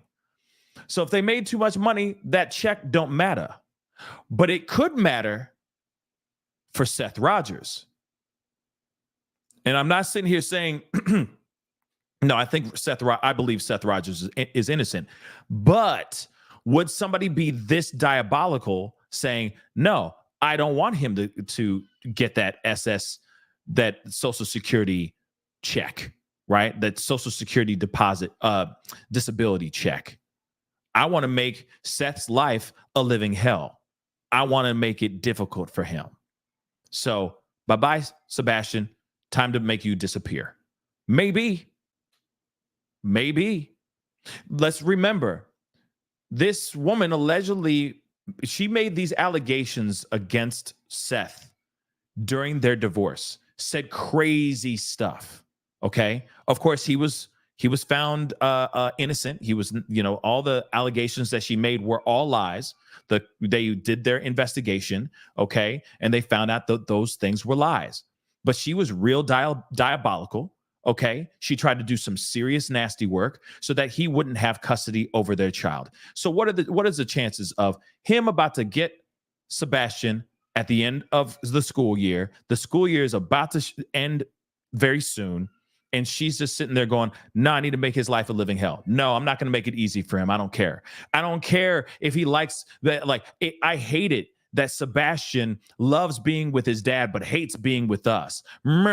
Jealousy, all that stuff. You see what I'm saying? You see where I'm going there? Maybe she's like, I'm just going to try to make his life a living hell. And maybe she's stewing with joy right now. Maybe she loves this, that Seth is out here just panicked and desperate. Maybe she's just sitting there in the dark, just, you know what I mean? Like Mr. Smithers or some ish. Real talk. Maybe.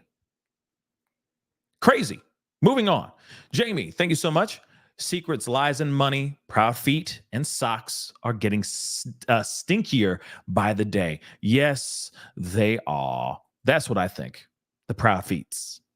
All right. S-Dubs, thank you so much. Someone check out Nancy G from 30 minutes ago. Someone said check out Nancy G from 30 minutes ago. Okay, so Nancy G from 30 minutes ago on Twitter, on the YouTubes, where, babies? Someone tell me that in the chat, please. That would be greatly appreciated, okay? Izzy, thank you so much. From East Nashville, Julie Grant is amazing. I agree. She's awesome. Okay. I get hyped listening to her on opening statements. You're cool as hell too. Thanks. You're like, and you're cool, Pascal. Thank you. I appreciate it. Thank you, Izzy. I appreciate the support. And thanks for watching this show. Yeah, it's a great show. It's a great show. I hope to go back on there very soon. Okay. Connie, thank you so much for the 5 super sticker. I really do appreciate it. Chrissy, thank you. Pretty rich that CP, who didn't want to stay in Nina's family mobile home, per her interview, is living in an RV now. Interesting. That's interesting, right? Love your coverage, Pascal. Yes. Okay. So let's talk about this really quick. Okay. I'm glad that you brought this up. Let me just throw this super chat back up. First off, thank you so much for the support. Second, okay. Where are the proud feets right now as we speak? Now, here's the thing.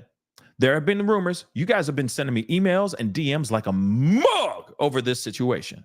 All y'all have been sending me stuff basically saying, oh my word, the proud feets are moving. The proud feets are selling their home.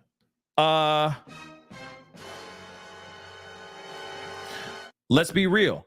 I am very shocked about that information. Because if that's true, why would they be selling their private domicile and living in an RV down by the river? I'm still curious about that. The way they have been out here moving in these streets have been sus as hell. And they're not doing anything to make it better for themselves. That's the doggone problem. That is the doggone problem. Just saying. Big problem. But I'm hearing that they're trying to sell their home. I don't know if that's entirely true. I have not heard any confirmation of that whatsoever. I'm just hearing rumor mill, people talking about that in emails and DMs and the sort. Actually, hold on. Let me pull up one of these emails. Don't worry. I'm not going to show it to you guys, okay? Because I'm trying to be kind, all right? But let's see. I'm a Hendersonville native. I live in the area. Okay. Blah, blah, blah. Sorry, I'm looking for it. Where is it? Okay. Can we live with it? We went as far as I say, okay. What if, this is my theory. Okay. Mother has hidden the child. All right. That's a theory that people are saying. Okay. A lot of people are thinking that Sebastian is still alive. Okay. And that he has just been hidden away. Okay. No. Okay. So that's not it. Hold on. I'm getting to it.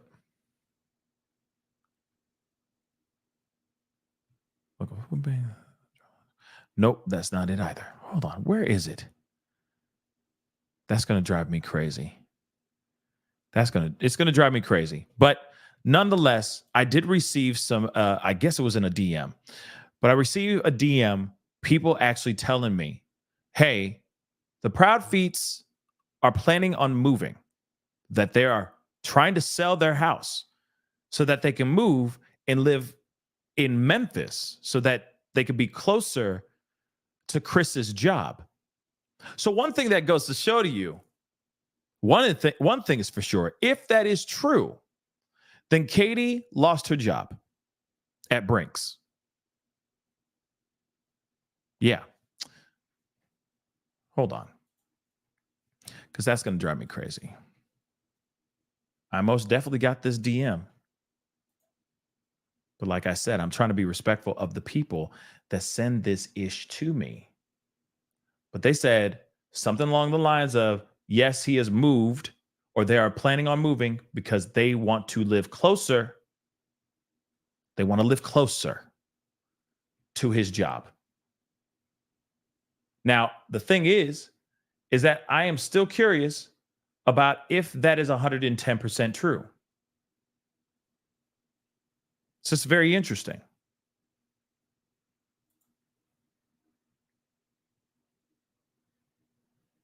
All right, I don't have time to look for it, but I will find it and I will bring it up on the next conversation, okay? On the next show that we have. But that's very interesting. Nonetheless, that you got people out here saying the streets are talking and saying that they are selling their house so that they can go and live somewhere in Memphis closer to his job. But there's no confirmation of it, okay? I have heard nothing about that being true. But at the same time, there has been no sighting of the Proudfoots since Easter Sunday. Something to put into our bonnets and think about for a little bit. I think that's interesting as well. Misty, thank you so much. The info Seth said gives us insight into the characters of Chris and Katie, okay, or into what their characters, what they are, okay. Selfish and hearts full of hatred. Does Sebastian get a monthly check? You know what? I don't know if Sebastian gets a monthly check. That is something that I have not heard anything about. Like I said, that's new information for me. To me, we found out on the show tonight. A theory. Let me repeat that again. A theory. We don't have anything confirmed yet. We don't know anything as of yet about that monthly check, if there's a disability check that they're getting or anything like that. We have not heard anything of that sort at all. Okay, so that'll be new for me, or that would be new news to me. Okay, and when we find out, we're going to talk about it. Oh, guarantee you, we're going to talk about it. All right, Nicole B, what's up? Thank you so much. I am side-eyeing everyone now because why didn't he try to get him removed from the home after that? I have those questions as well, Nicole. I really, really do. And I also want to say this too. Back in that day, I want to point this out, or at least talk about the possibilities here. Maybe during that time, because remember, he said this on many, many interviews, and I've watched almost all of them. I think almost all of them. I've watched a lot of them, guys. Every single time I hear like, "Oh, he's live, he's on the phone," I'm listening to it. Definitely, you know what I mean. While I'm doing chores, or being a dad or whatever, I'm listening, or whenever I have free time, I'm listening to him. So I've listened to a lot of these interviews and all that, and these phone calls that he's had, and I'm glad that he's doing them. Real talk, and I hope he continues doing them.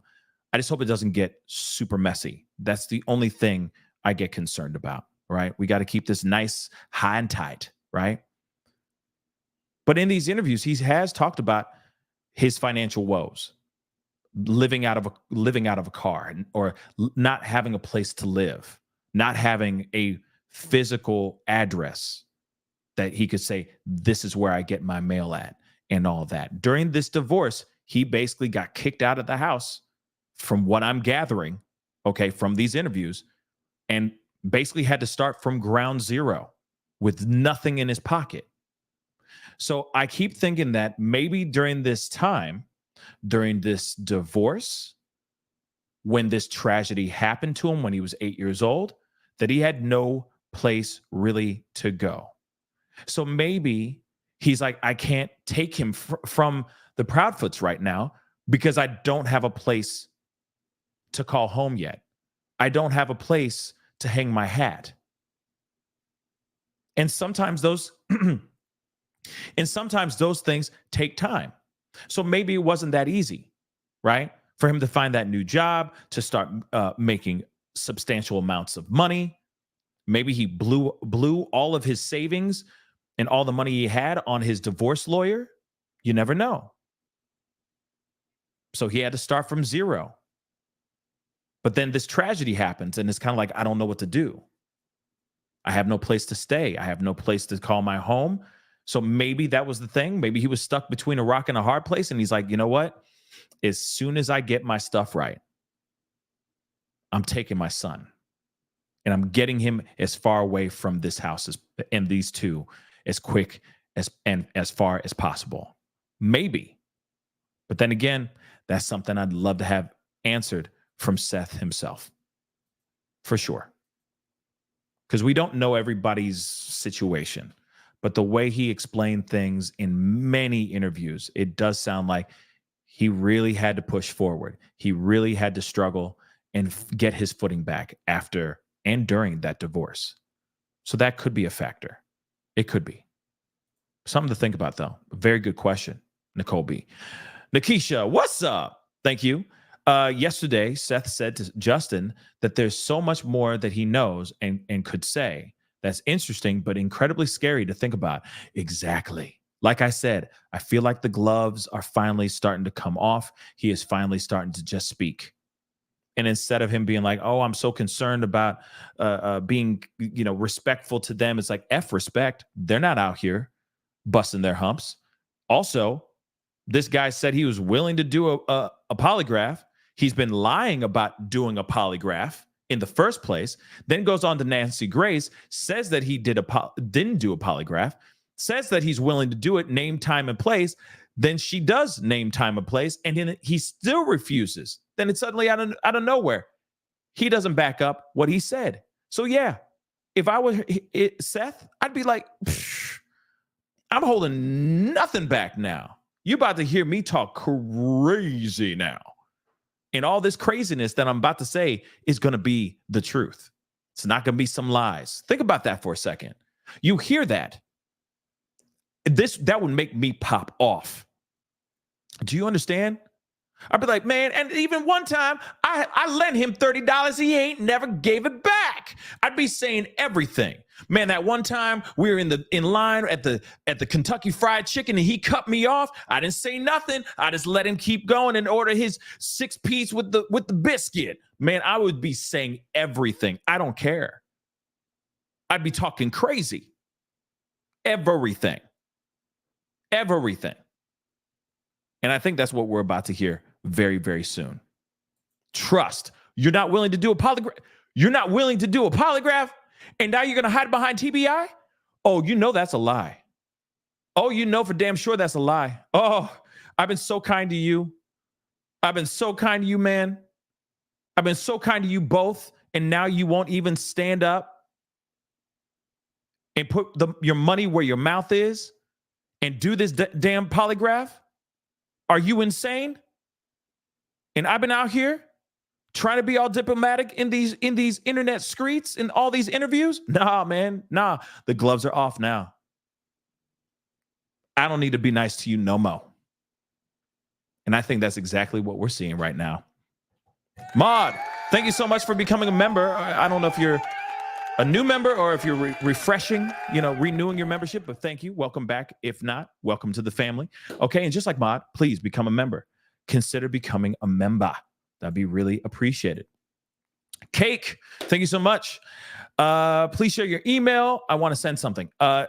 If S Dubs has the second to put it in the chat, please put it in the chat for Cake, the email address. That'll be greatly appreciated. Please and thank you. I know you're out there policing the streets right now. I do appreciate it. But if you could put that in the chat, that'd be awesome. Okay. If not, I'll do it real quick after this last super chat. Deborah Lynn, thank you so much, Deborah Lynn. Prayers for safe return. Prayers for safe return to help Seth find his part of his heart that's missing. Absolutely. I don't know how I read it weird, but yes, prayers for his safe return. Okay. And yes, I want Sebastian back home, just like I feel like everybody else. Okay. Just like everybody else wants him home. Right. So prayers for his safe return. Like I said, about Caleb Harris's case, let's get him home. Let's get Sebastian home. And from what we understood from Justin, Seth believes that Sebastian's still alive. He's alive somewhere. And I'm holding on to that too. I really am. I really am holding on to that hope. I hope he's alive. I hope he's somewhere safe. But where is he? That's the question.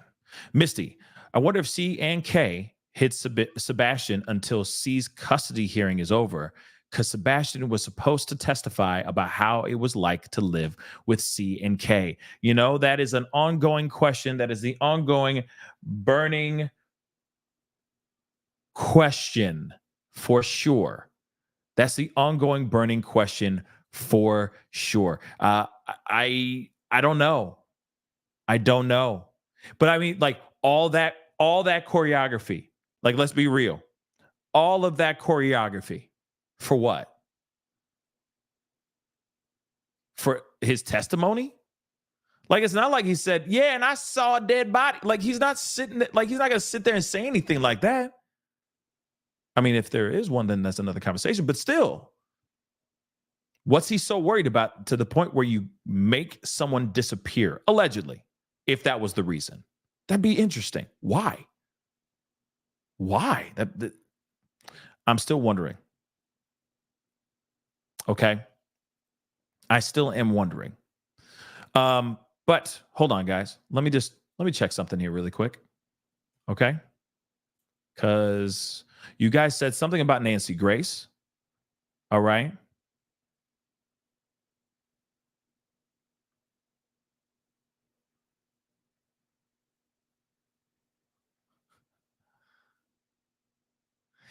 Yeah, there's some mean people in the chat, but it is what it is. So y'all be respectful to the family chat. Okay? That's it. Y'all be respectful to the family chat. Period.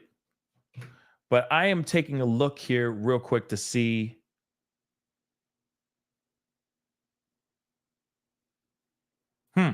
Okay. So the full episode is out. I'm not going to play this whole thing because I do want to hear you guys' thoughts on things here in just a minute. But I will play a little bit of it. Because we only saw clips of it, which to me are, it's very, very telling. The clips that we saw, very, very telling. Okay. But I do want to see some of this because, interesting. Hold on, guys.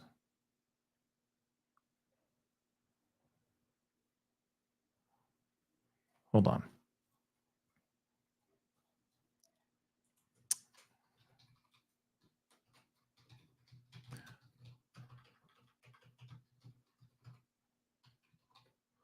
Okay.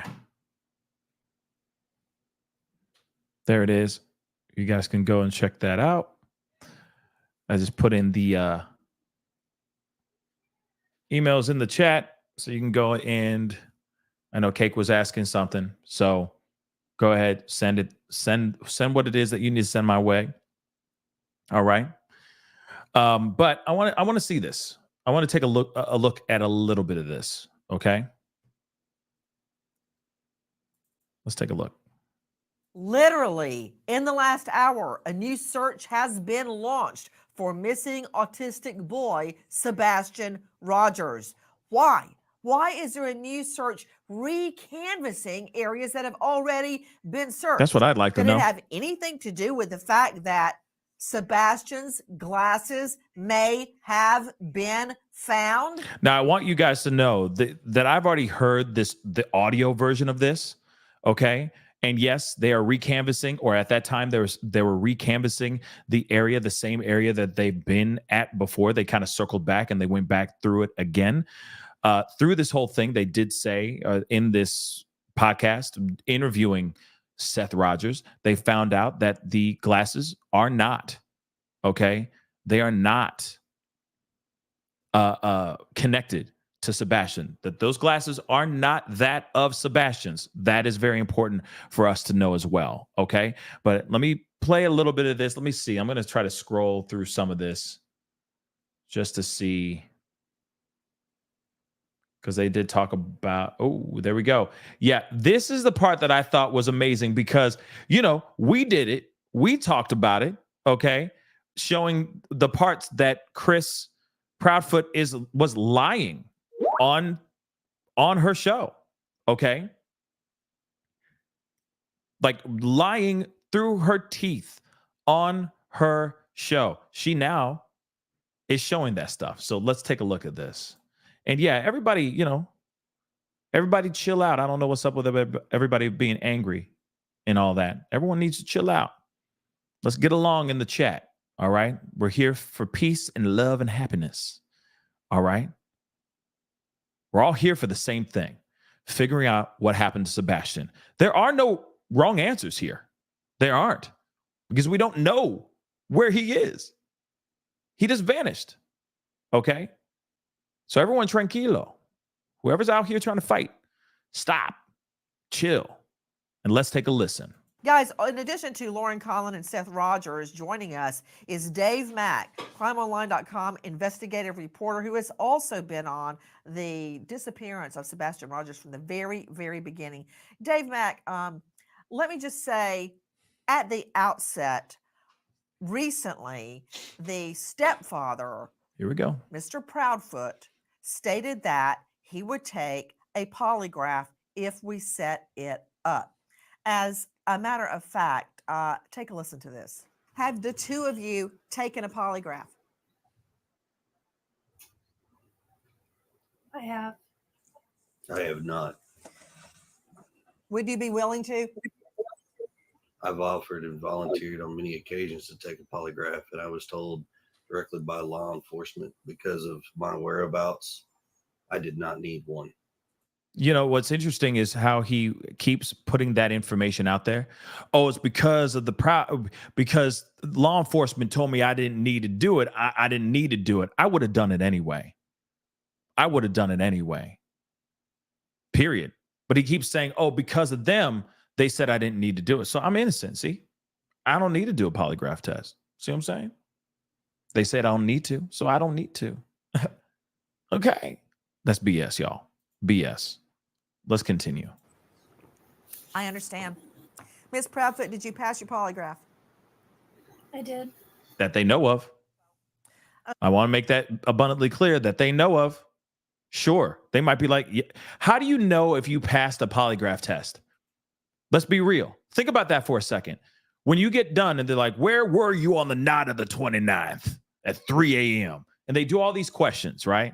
Is your name really Pascal? Is your favorite color? What is your favorite color? Is it really green? You know what I'm saying? And you go, yes, no. Yes, my name really is Pascal. You know, all those things, right? And then you get done with the polygraph test after the whole where were you on the night of the 28th? Okay? Right? As soon as that's over, do they come up to you and put their hand on your shoulder and say, good job, buddy. You passed that polygraph. You can proceed on now. Go on in peace to love and spread the joy of the world. Like what? No, they don't do that. They don't turn to you and say, good job, buddy. Good job telling the truth. You passed. You can go. Be free amongst the free. That doesn't make any sense. They don't do that. Last I checked, they don't do that. So how would you know if you passed the polygraph test or not? This ain't like you getting a blood test to find out if you got an STI or not. You know what I'm saying? This is not something like, oh man, you know, that one time I didn't wear that rubber. Oh my God. Oh my God. Oh my God. You're clean? It's not that. It's not that. You don't call into a hotline to find out if you got the HIV or not. You know what I'm saying? So what the hell? How do you know if you passed the polygraph test or not?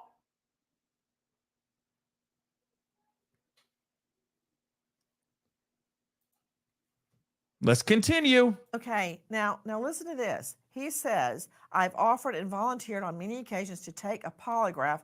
I was told directly by law enforcement, but because of my whereabouts, I did not need one. Listen to more. And Mr. Proudfoot, you have volunteered to take a poly? Yes, ma'am.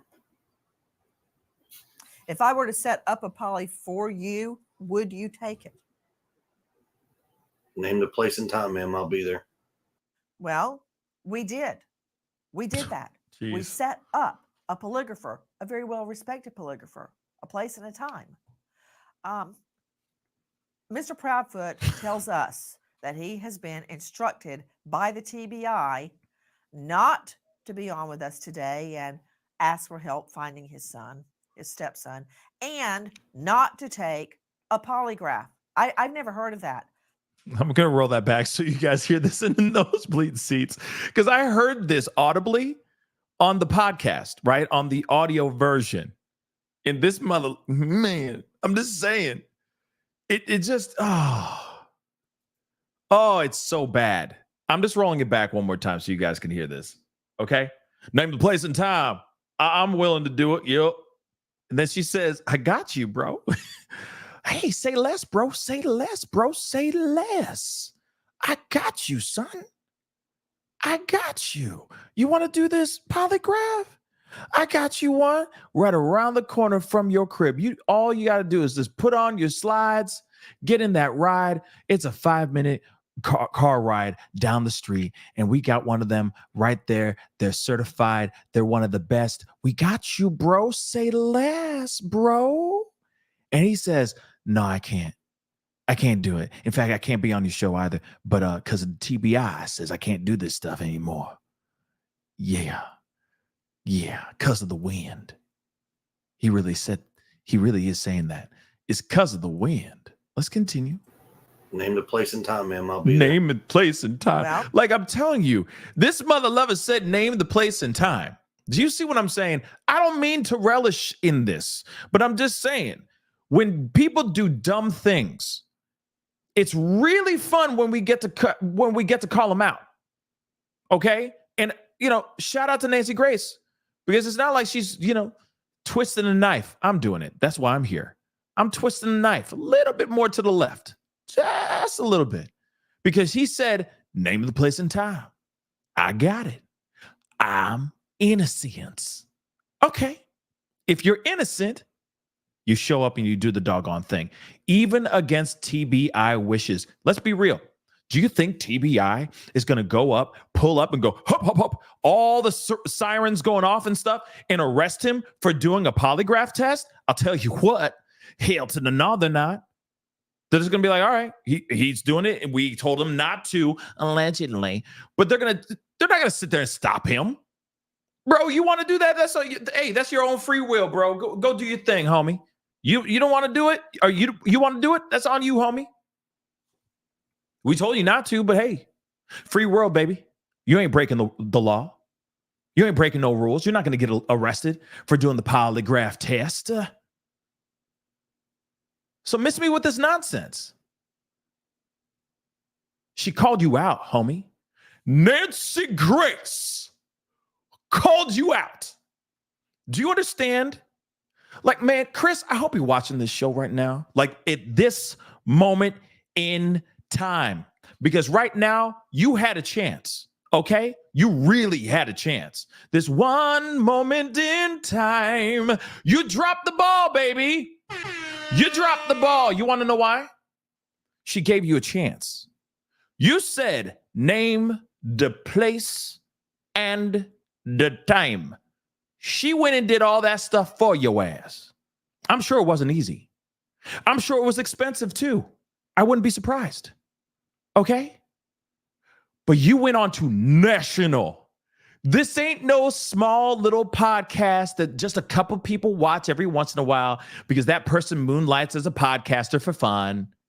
No, you went on to Nancy Grace. Let me just get back here for a second. Hold on. You went on Nancy Grace, homie. Nancy Grace. And then you said all this stuff. And then she had time. Do you understand what that means? That Nancy Grace and her producers had time today. She had time. She made time to call up, make some moves, to make sure you could do a polygraph test to prove that you are innocent as F. And what did you do? What did you do? You dropped the doggone ball. Oh my God. National television.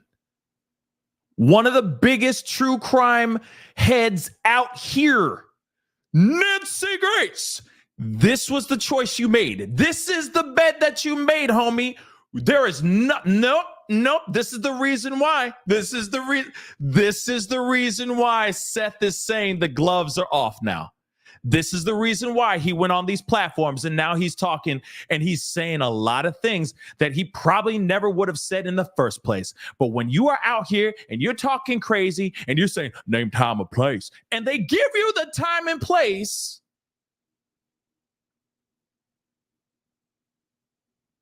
Sorry, bro. We can't save you anymore. Captain Save-A-Ho can't fly in and save you no more. I'm just going to keep it real. There's no saving you, homie. There's no turning back. This is the bed that you made. You might as well lay in it. I don't give a damn if it smells funny or how sticky it is, how grimy that bed is. You made it that way, homie. You made it that way. Sorry. Actually, I'm not even sorry. Why would I be sorry? You made this bed for yourself. Get comfortable. Just get comfortable. We did. We did that. We set up a polygrapher, a very well-respected polygrapher, a place and a time. Mr. Proudfoot tells us that he has been instructed by the TBI not to be on with us today and ask for help finding his son, his stepson, and not to take a polygraph. I've never heard of that. Do you hear that? Okay. I just want to make that abundantly clear. And no, I'm not angry. I'm not angry. I'm not angry at all. In fact, I'm happy this happened. I really am. Because it shows exactly the kind of person we are dealing with.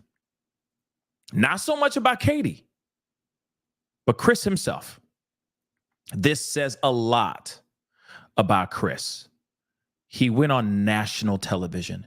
He went on one of the biggest true crime shows on the planet. Nancy Grace is out here, y'all. I'm sure she's translated in 15 million different languages, okay? Probably in Swahili up in this biznai, okay? She is known out here. She is a veteran in her craft. And you go on her platform and you say all of this, and then she made time that day because she doesn't believe you either. Now she doesn't believe you even more.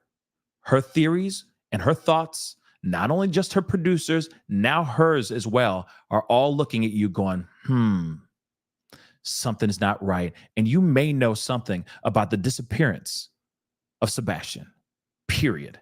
Let us continue. I always loved Hamburger. it when witnesses, targets, or defendants, anybody would take a polygraph. If I want my own polygraph, I will get one as an assistant district attorney.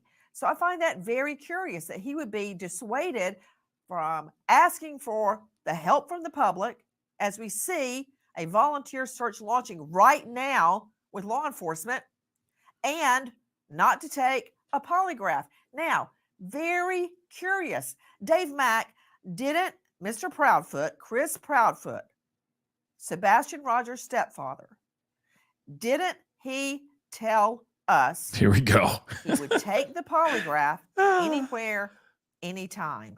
Isn't that true? Yep. He said it. Anywhere you name the place, I'll be there.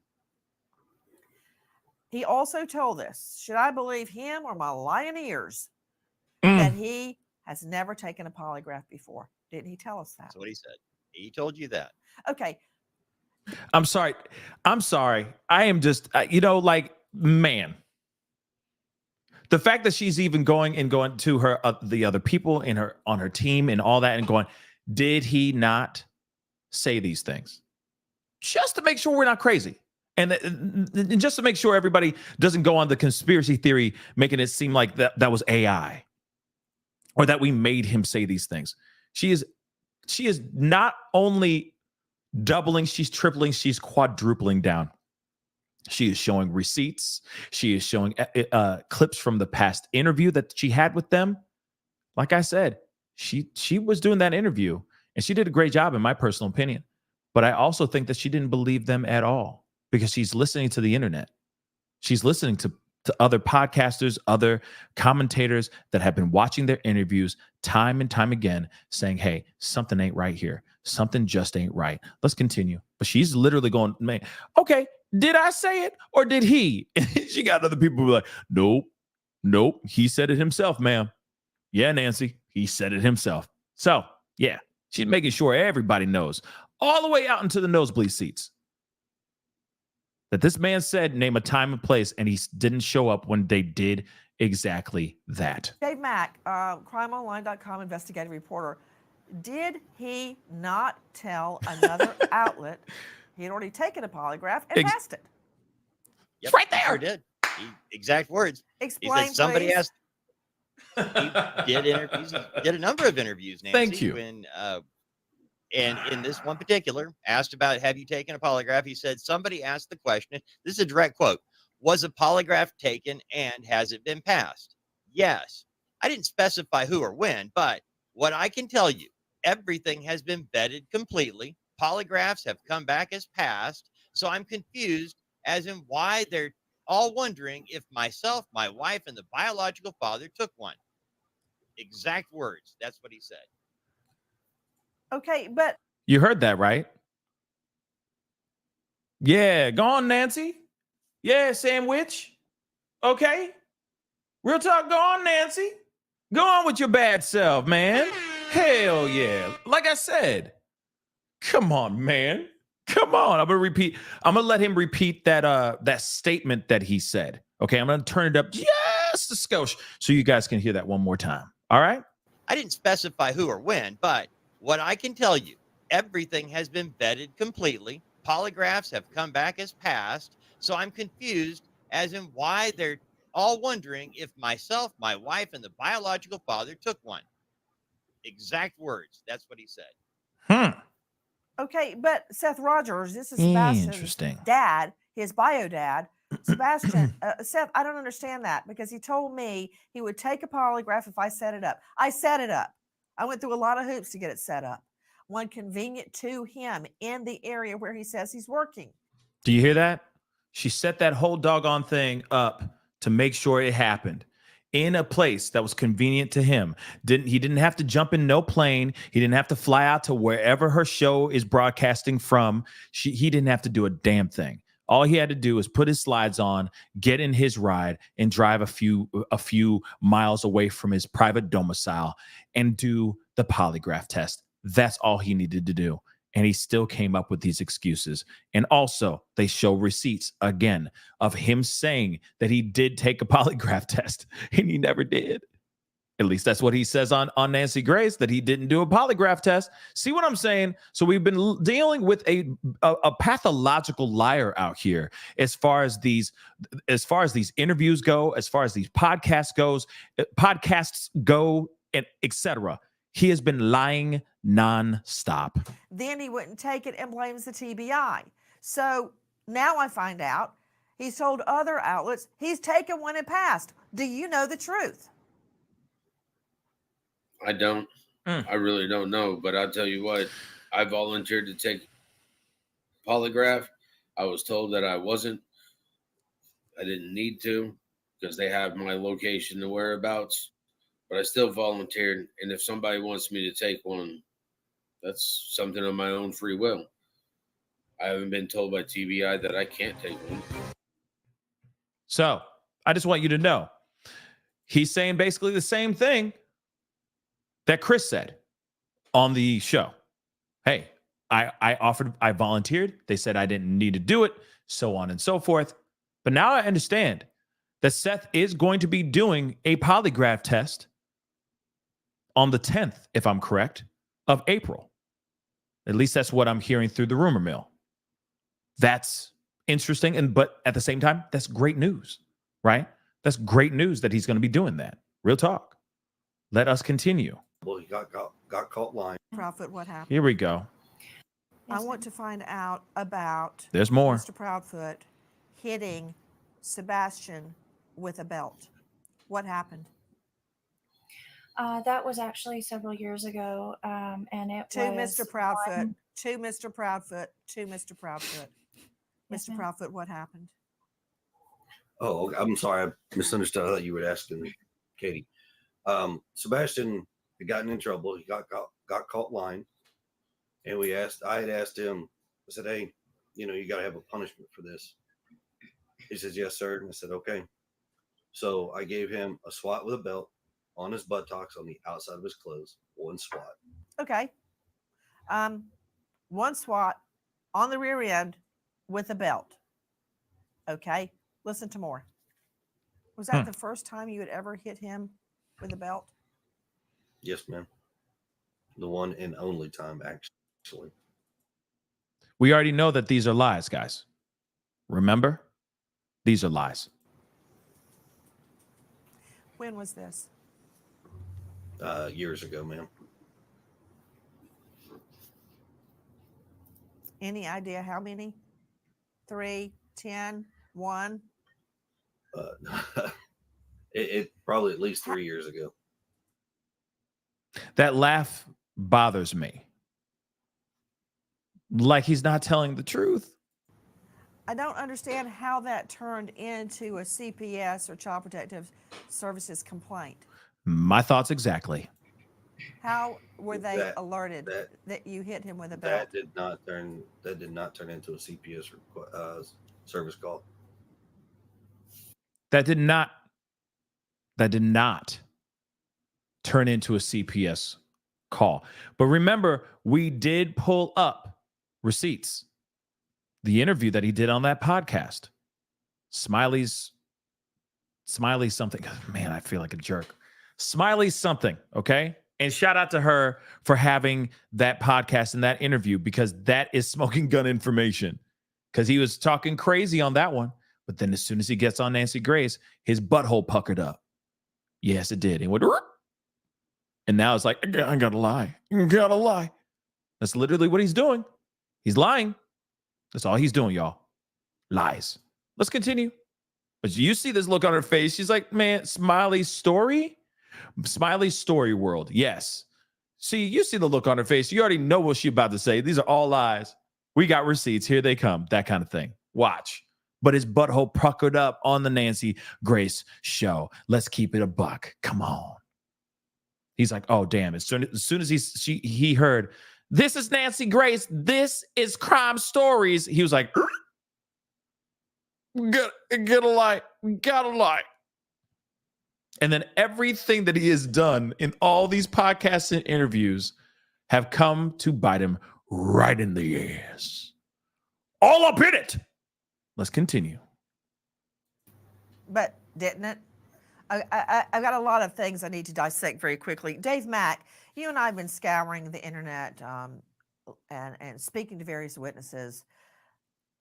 Mr. Proudfoot tells me to my face that he hit Sebastian with a belt. This is an autistic boy. An autistic boy. Do they, at his level of severity of autism, and I've got an expert, Courtney Lasky, is going to explain this to me. I did not teach this in law school. How would that affect a child with autism? But that said, I want to focus on what I'm hearing, Dave Mack. Help me, Dave. I'm hearing that it happened years ago. In both of those quotes where you heard Chris Proudfoot speaking, he said several years ago. Then he says, when I press him on that, he says at least 3 years ago. However, he stated a different scenario to a different person. Explain, Dave Mack. He did a YouTube interview, and in that interview, he described the actual belt whack. And, you know, in your interview, he said that the belt whack did not lead to a CPS call. However, in this other interview, no, stop. I love Nancy Grace. She's like, wait, no, hold up. Too much too soon. Hold up. We're gonna take it one bite at a time, one little morsel at a time. Okay. But let me be real, just so you know. So this is the thing I want to give a shout out to social media. Yes.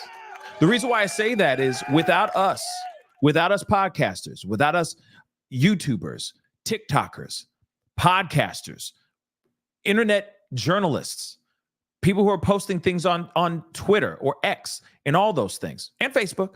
Let's not forget that. Without them, we would not have receipts. Nancy Grace would not have receipts. Like I said, as much as Media will sit there from time to time. Not all media does this. Now they're all starting to try to get along with us internet journalists or internet commentators and whatnot. Now they're starting to turn around. They're turning the bend. They're going, okay, you guys are helpful. All right. But it goes to show to you that Nancy Grace, or at least her producers, are watching those internet streets.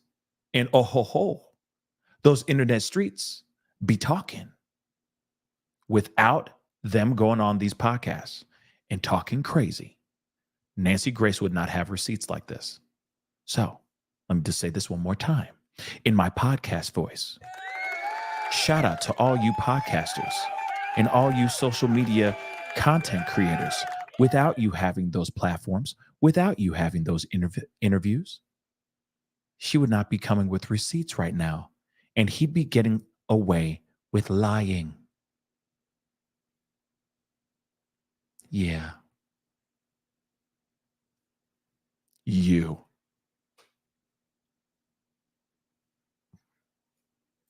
Let's continue.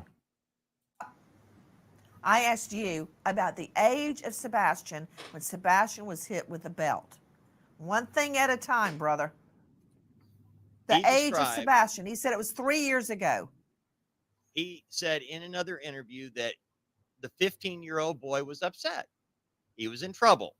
He said he's 15 and in trouble. He was describing why Sebastian was mad about the punishment, the whack. And he said, 15-year-old boy, punishment. Now, that's not 3 years ago. That's within the last 12 months. That is within the same year that Sebastian goes missing. That also, is a like significant point. And in your interview, Katie agreed with him. She was saying, yeah, at least 3 years. Hold on, guys. We're going to come back to this. 1831. Just want to remember that. Somebody remember 18 minutes, 31 seconds. Because I just have to. I just have to play this because it just says a lot. And receipts are everything. Very jerkish, but I don't want softball questions. People wanted to ask me the hard questions. By golly, let's get these hard questions out. Sorry, but I just... Well, let me start. Okay. Have you ever had CPS called on you before? Yes. Okay. And you don't have to go into it elaborate or anything like that. That was the question that I had. And that happens, sometimes, especially when you have a child who is, has special needs and stuff. That's hard. I'll be honest with you. I've had CPS called on me in 2 states, New Mexico and Tennessee. And did that include with Sebastian? Tennessee. Hold on, I'm gonna rewind that. Okay, because we need to hear this uninterrupted, but I want you to remember, we heard from Seth himself that there was CPS done in California because of this 13-year-old boy and what happened between this tragedy that happened to Sebastian at 8 years old with this 13-year-old boy.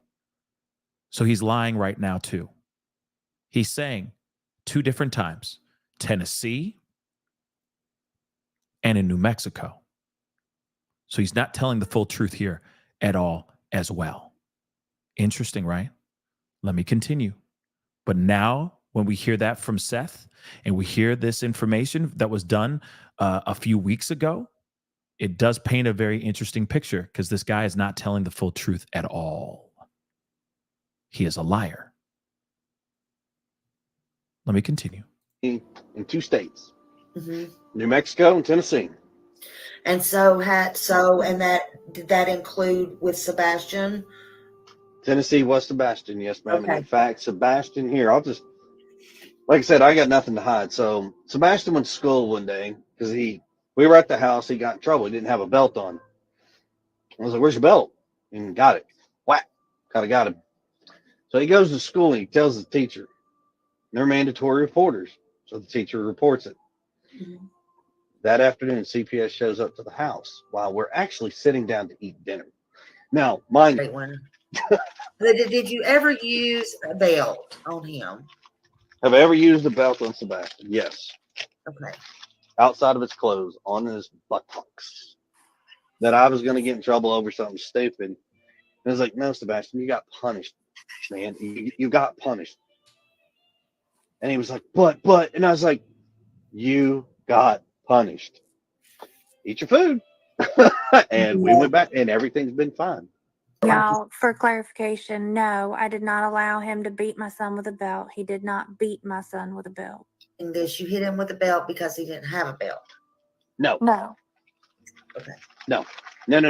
So the question about hitting him on the outside of his clothes on his butt with a belt, that was something that he got in trouble for because he lied to us, and he got one lick.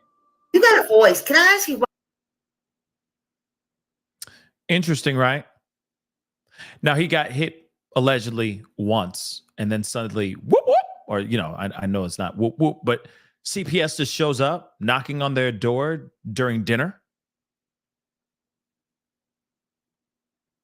I guarantee you there was more going on than just a belt situation on the buttocks. I guarantee you guys that. There is no way. There's no way CPS just suddenly pulls up out of nowhere on one incident like that. There had to have been more going on. And we heard that. We heard about that from Seth. Just showing receipts, guys. Just showing receipts. 1831, was it? Literally. 1831. We're around that area. Let's go there. Son of a. You're right. Birthday was You're absolutely December right. What? What, Seth? His birthday was December 7th. He just turned 15. Okay. The significance of that is that he had not been 15 that long, according to this, when he got whacked with a belt. So does it matter when he got whacked with a belt? To me, it matters if you're telling two different stories. That's what matters. I've never been hit or hit anyone with a belt. And I remember the last time either one of my children were spanked. It was Lucy, because she clobbered John David in the head with a piece of wood. She turned around and looked at me and went, "Is that it?" Basically, because I was spanking her through a huge diaper. Okay, it didn't work. So that was the last smack.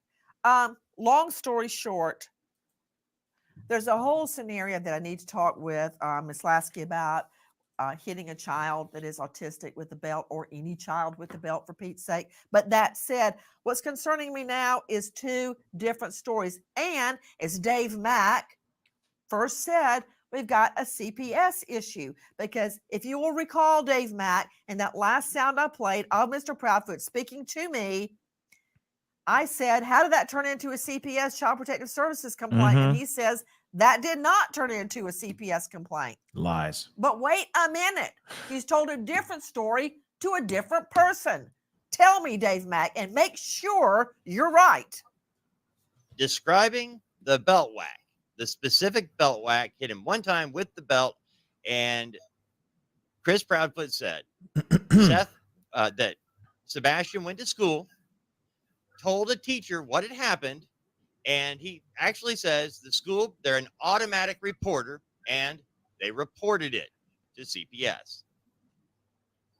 He went further to say that night, when they were sitting down to dinner, a CPS worker came to their house that evening, to their house. And by the way, he added, they knew the CPS worker because she had been to the house before. Do you understand the words that are coming out of this reporter's mouth? Like I said, this is not good. This is not good for Chris.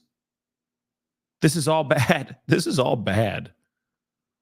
This is all very, very bad. But they knew the CPS person because They had been there before. What does that tell you? Like I said, real quick, what does that tell you? That tells you that this young man, Sebastian Rogers, has gone through some things in that house. So much that CPS has been called on that house. Maybe it's not even just Sebastian. It could have been Faith as well. It doesn't matter. It shows that there's a history of violence in that house, period, to the point where CPS has been called, not just once, but at least another time before.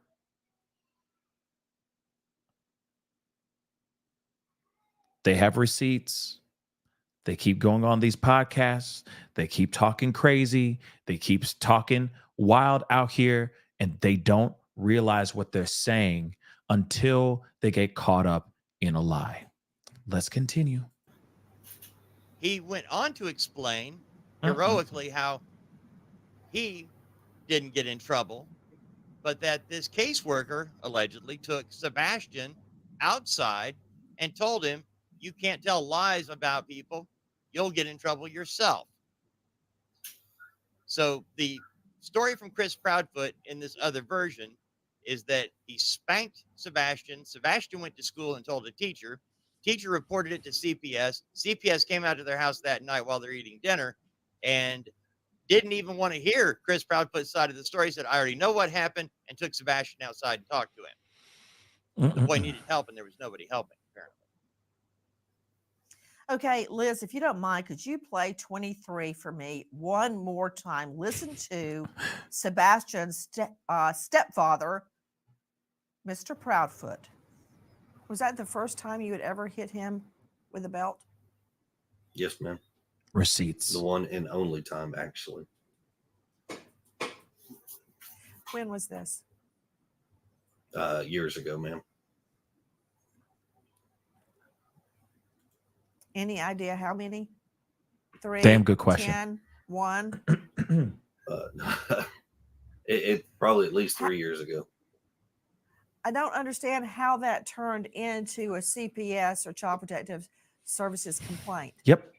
How were they alerted that you hit him with a belt? That did not turn into a CPS service call. Notice how he stutters. Notice how he stuttered. Yeah.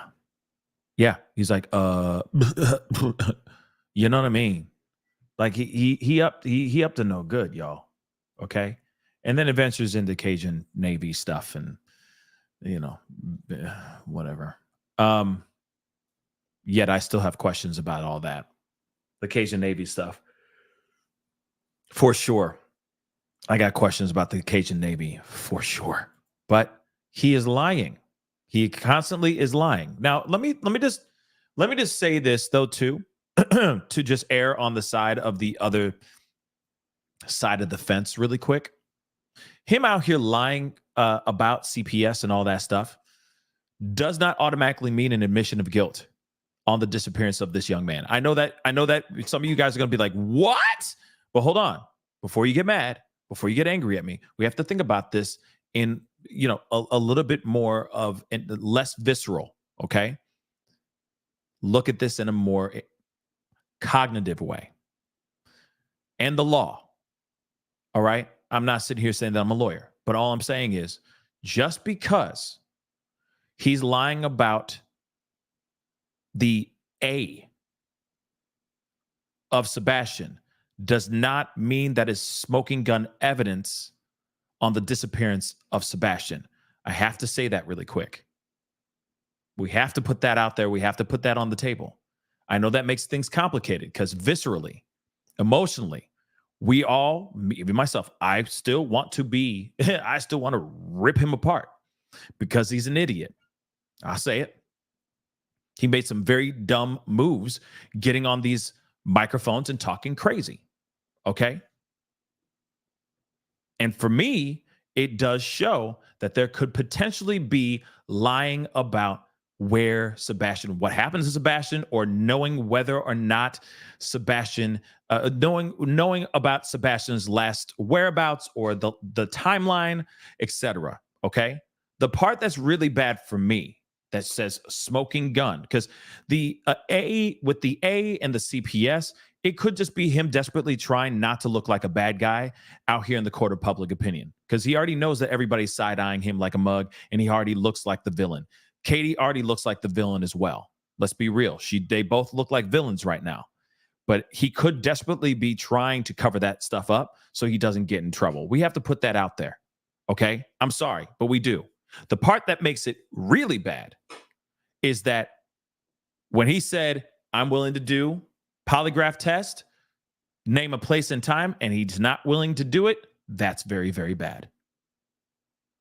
Like I said, even though there is, like, say that this was like, there was an M trial or an M case that was going on about a man, like a couple, right? The wife disappears, or she has been unalived, right? She is found in the house, so on and so forth. But then the husband is doing everything he can to cover up this affair that he had. Now, he could be absolutely innocent, but because it gets unearthed and we find out that he has been lying about this relationship, this extramarital affair that he had behind his wife's back, what happens? Let's just say he is absolutely innocent. Instantly, everyone looks at him and goes, he has a motive. He's the bad guy. And it's like, just because he's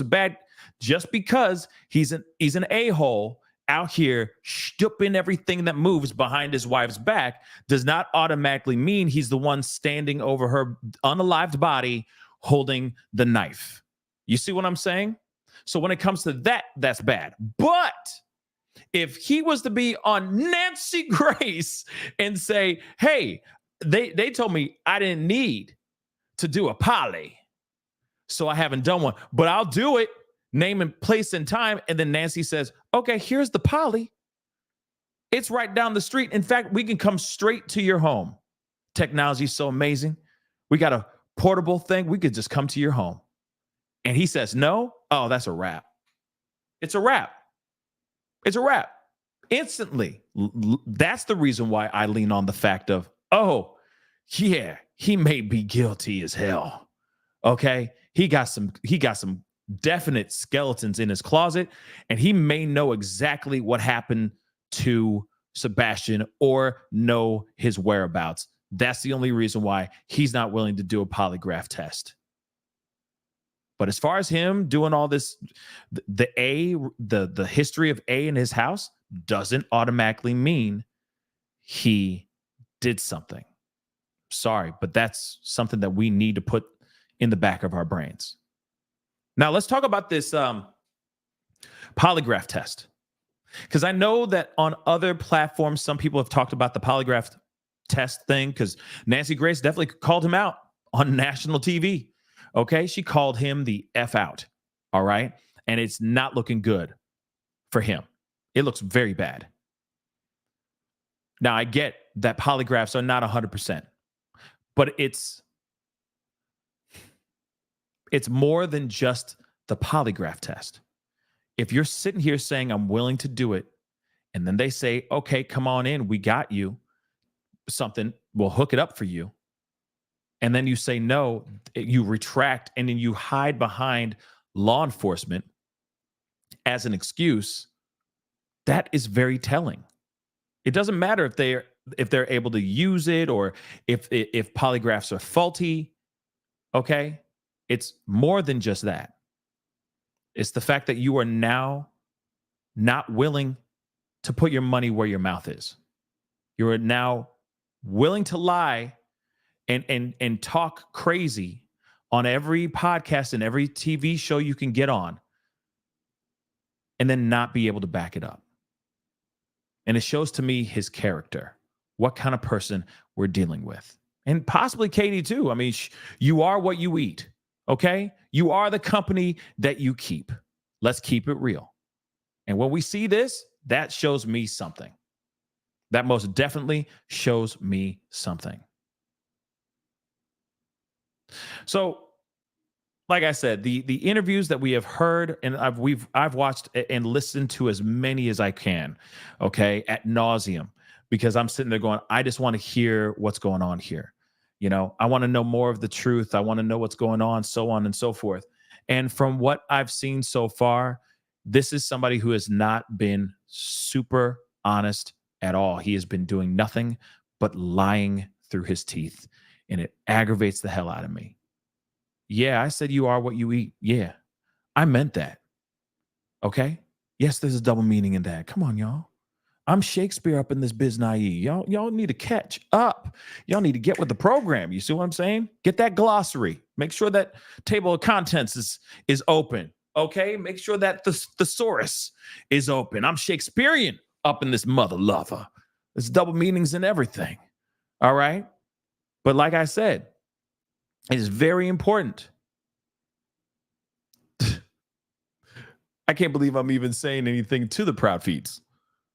But they really need to stop doing interviews and shut the hell up. That's what they need to do.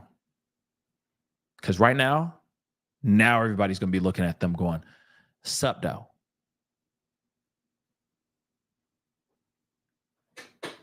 Let's be real. We're all doing that now. And Nancy Grace did all of it for us. What she did is something we've all been doing for weeks, y'all. For weeks. And I guarantee you, because this was shot yesterday. Okay. This interview with Seth. Let me see if I can get a shot of him in here. Where the heck is it? There we go. This was shot yesterday. Okay. So then later on in the evening, he had that exclusive interview with Justin on TikTok. You don't think that Nancy Grace's interview and her episode had any kind of effect on Sebastian? Or I mean on Seth, I'm sorry, before he went on to Justin on TikTok's interview and started spouting out all these things? Think about it for a second. Because Nancy Grace just exposed all the lies. Now, I know we've exposed a lot of the lies too over here. But she has a much, much bigger platform. Her platform is massive. Okay? And he's on that show live. Do you understand? His blood is probably boiling throughout this entire interview. And it's also going like, these are all the things I've been thinking in my head this entire time, but I can't say it because I'm trying to be a good man. I'm trying to be respectful of these two and all that. And then Nancy Grace just said, F it, I'm going to rip the Band-Aid off for you, baby. Here it is in all of its ugly glory. Here you go. Here's the truth. They lying. So now he goes on to these interviews and he's like, all right, F it. I'm saying everything now. I don't care anymore. Because they made me feel some type of way. You keep lying, so fine. I don't need to save your asses anymore. She just exposed your ass. It's done. It's done. I don't need to save you anymore. There's no saving. Zero. That's what I see here. I stand with Sebastian. I stand with Seth. I stand with the truth. I stand with them getting Sebastian home. Come on. You know? I just want him to get home. Because I see and I hear what Seth is going through. I just want it to stop. I really do. And I pray, like I said when he was on the show before, I pray that whoever has the truth, whether that's Chris, whether that's Katie, whether it's the Bauer Sox or whoever else is involved that could be involved in his disappearance, I pray that they actually, I don't know, get jolted by the spirit of the truth and tell us actually what happened here. And tell us where Sebastian is. Real quick.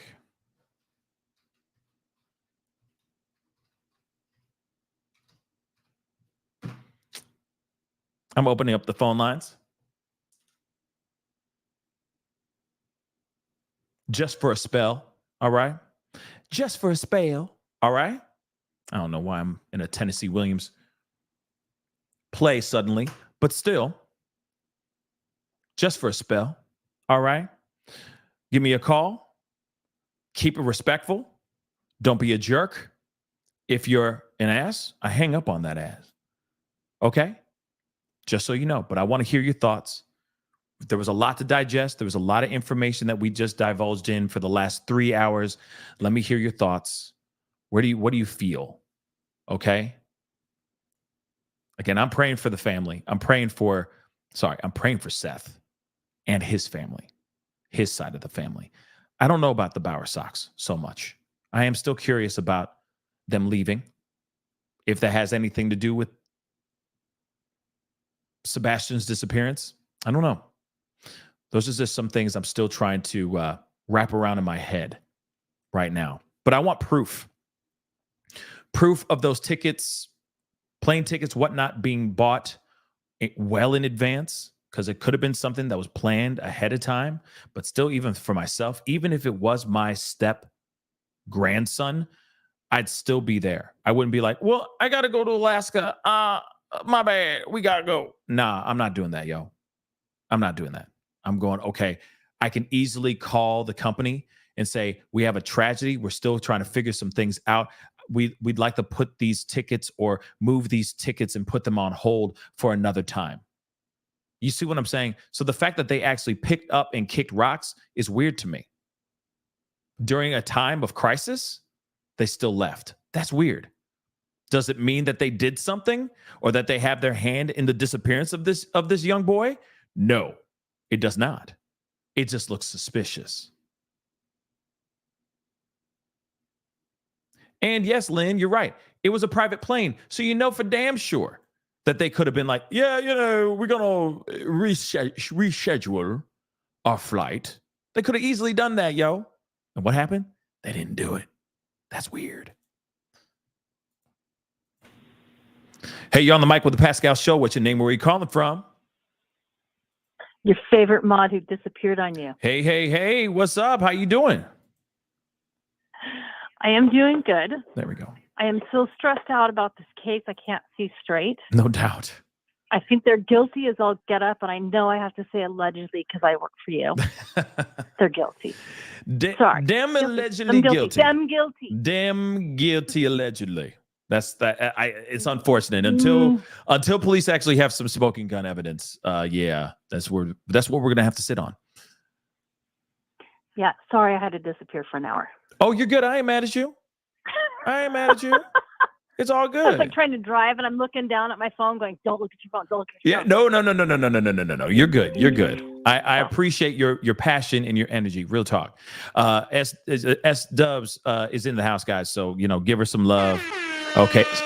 Excuse me. Okay. So some purple heart emojis, please, and thank you in the chat, please and thank you. So what are your thoughts on it, though? Aside from being, which is everybody, I feel like we all are in the same agreement that we're angry. We're of course we're burned out on this, of course, and we're angry. We're pissed off. We want the truth. But what are your thoughts on everything else? Do you have any questions? Any burning questions in the back of your brain?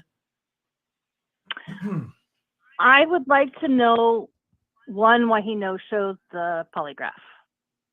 I would like to understand more about the essay on Seth. I'm sorry, on Sebastian. It's okay. I messed that up earlier too, but I think it was Nancy Grace's fault because she did it first. But right. But yes, when I want to know why Justin on TikTok got it. When he got that news, I think he was so blindsided by it, he didn't know where to go. Exactly. And it's okay. That's some very shocking information. What do you do with that information once it's dropped on your lap like that out of nowhere? You know what I mean? Like if you don't know it's coming, and then of course you're trying to be respectful. It's like, what do you do? It's a tough one. I would panic and hang up on him. Wow. I think my first initial reaction would have been like, what? but that's just me. You know what I mean? That's just me. I'm big and I'm loud, but at the same time, you know, I to each their own, right? Everyone has their own reactions to these to confessions like that, you know, to details I would have like straight that. up panicked.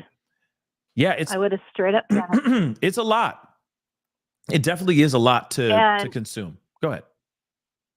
there are numerous people that were in the chat earlier. I don't know if they're still there. I think they kind of gave up on their trolling. Yeah. But those said numerous people were kind of like, well, why did it take him so long? He was holding back to be courteous, to be respectful, to be the good cooperative other parent. Right.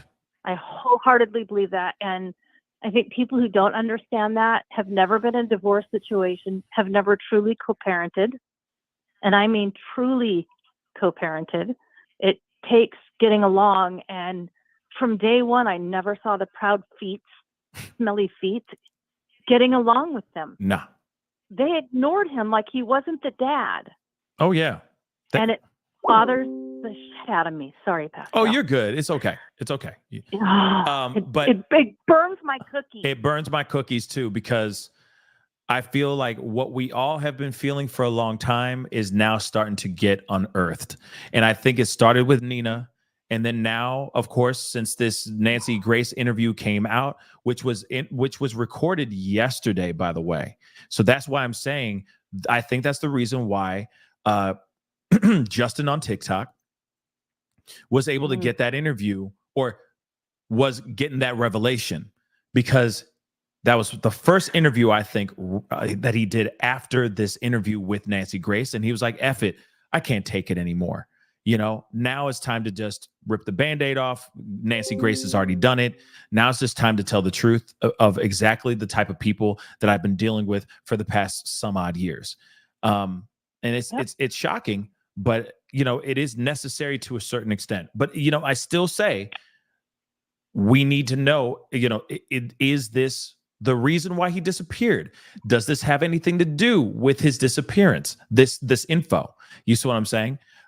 That's the one thing I think, you know, because it's easy for us to look at this and the sensationalism of it, the bombshell aspect of it, the shock of it, but then also at the same time, where can we take this? What can we do with this new information that pertains to the disappearance of Sebastian? You see what I'm saying?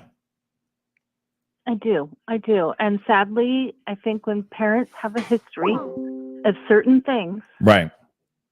Lori Vallow comes to mind. And it's weird. She took off to Hawaii and acted like her kids weren't missing. And okay, I'm sorry. This has Lori Vallow vibes written all over it. Yeah. Oh, the perfect proud mama. Well, I think something really seriously bad happened, and they are showing their pattern, and Nina showed the pattern, and Seth just unlocked another pattern. Yeah. If a parent admits to one spanking, but lies about the second or the third or the CPS calls, the writing is on the wall. No doubt. So please tell me how the TBI has not said that there's foul play on this. Right. Please make that make sense for me. Yeah, I mean, that's what I'm hoping for too. And I appreciate you breaking those questions down. S-Dubs, I got to let you go because I got a bunch of people calling in, but thank you so much for being a mod and kicking so much ass in the chat. It does mean a lot. I know sometimes you're riding lately. You've been riding solo dolo. I'll have that fixed and figured out before the next show. I promise. Okay. Love you, dear. Appreciate you. Talk to you. Bye. Hey, you're on the mic with the Pascal Show. What's your name? Where are you calling from? Hey, Pascal. This is Shannon. I'm out of Milwaukee, Wisconsin. I called a couple weeks ago. I was the ex-probation agent. Yes, I remember. Gave you a little insight. Coming in from the cheese state. Yes, I remember. How you doing? What's on your mind? Speak on it. Good. So I just want to talk to you about polygraphs real quick. Sure. I know a lot of people probably won't agree with me. I absolutely love polygraphs. Ooh. So as you remember, I told you I supervised, and I'm not going to say it. I'll say SO. Gotcha. SOs. Because I said it on a different channel, because I don't really talk on channels very much. I like yours because you guys are pretty cool. Thank you. But I got booted out right away. I got yelled at, and I'm like, oh my God. Oh, wow. I'm just telling you what I used to do. Right. So right. yeah, but no. So we administered a lot of polys, and I was an SO agent for Wisconsin for probably over 10 years. That's and what's up. I think I had told you that. Yeah. So the thing with polys, they're not going to, no, of course they're not going to say, hey, this person's lying exactly about that, or this person's lying exactly about this. Right. What it does is it basically measures like physiological, like spikes, that aren't pretty much normal. They hook you up to a lot of stuff. I've never administered them. I've sat in on a lot of them. Mm-hmm. And so what you do is you hit on certain questions that they're extremely nervous about. And if you're a good polygrapher and you know how to question people, because there's a pre-test and a post-test. I don't know if you know that about Polygraph. No, I didn't. So you do a pre-test. Yeah, you do a pre-test. You fill out a big questionnaire and you like a fake round. And then there's a post-test. So they can measure you on both the pre-test and the post-test. And out of 10 or so years, I had one person that slid underneath me. And I was surprised because we're pretty good on it. Wow. And it was a guy, and it wasn't about another victim. It was, he cheated on his wife, because as an SO, at least in my state, you are not allowed to have different relationships without permission. We have to talk to that person and interview that person and make sure that they know, what you're convicted of. And a lot came out with polygraphs, like, and I didn't hit on it before because I was already being graphic enough, but yeah, I've learned about animals, and I've learned about drinking stuff and weird things. Right. Weird things come out in polygraphs. But I do want to say, no, I don't think that they should be admissible in court, but I see why the police use it, because it makes someone so nervous when they hit on certain stuff. Oh, yeah. And you can kind of, and I hate to bring it up because he's such a Chris Watts. Just look at him. Look at his polygraph. It was comical almost. Yeah. That's how you can bring certain people out. But yeah, no, I just wanted to call in and quick let you know that. Oh. No, they're not 100% proof, but they're pretty good. They're pretty good. You just have to know how to question people afterwards. Right. Like, what's Can I ask you, making you so nervous about? So can I ask you something? Have you ever seen a innocent person fail a polygraph? No.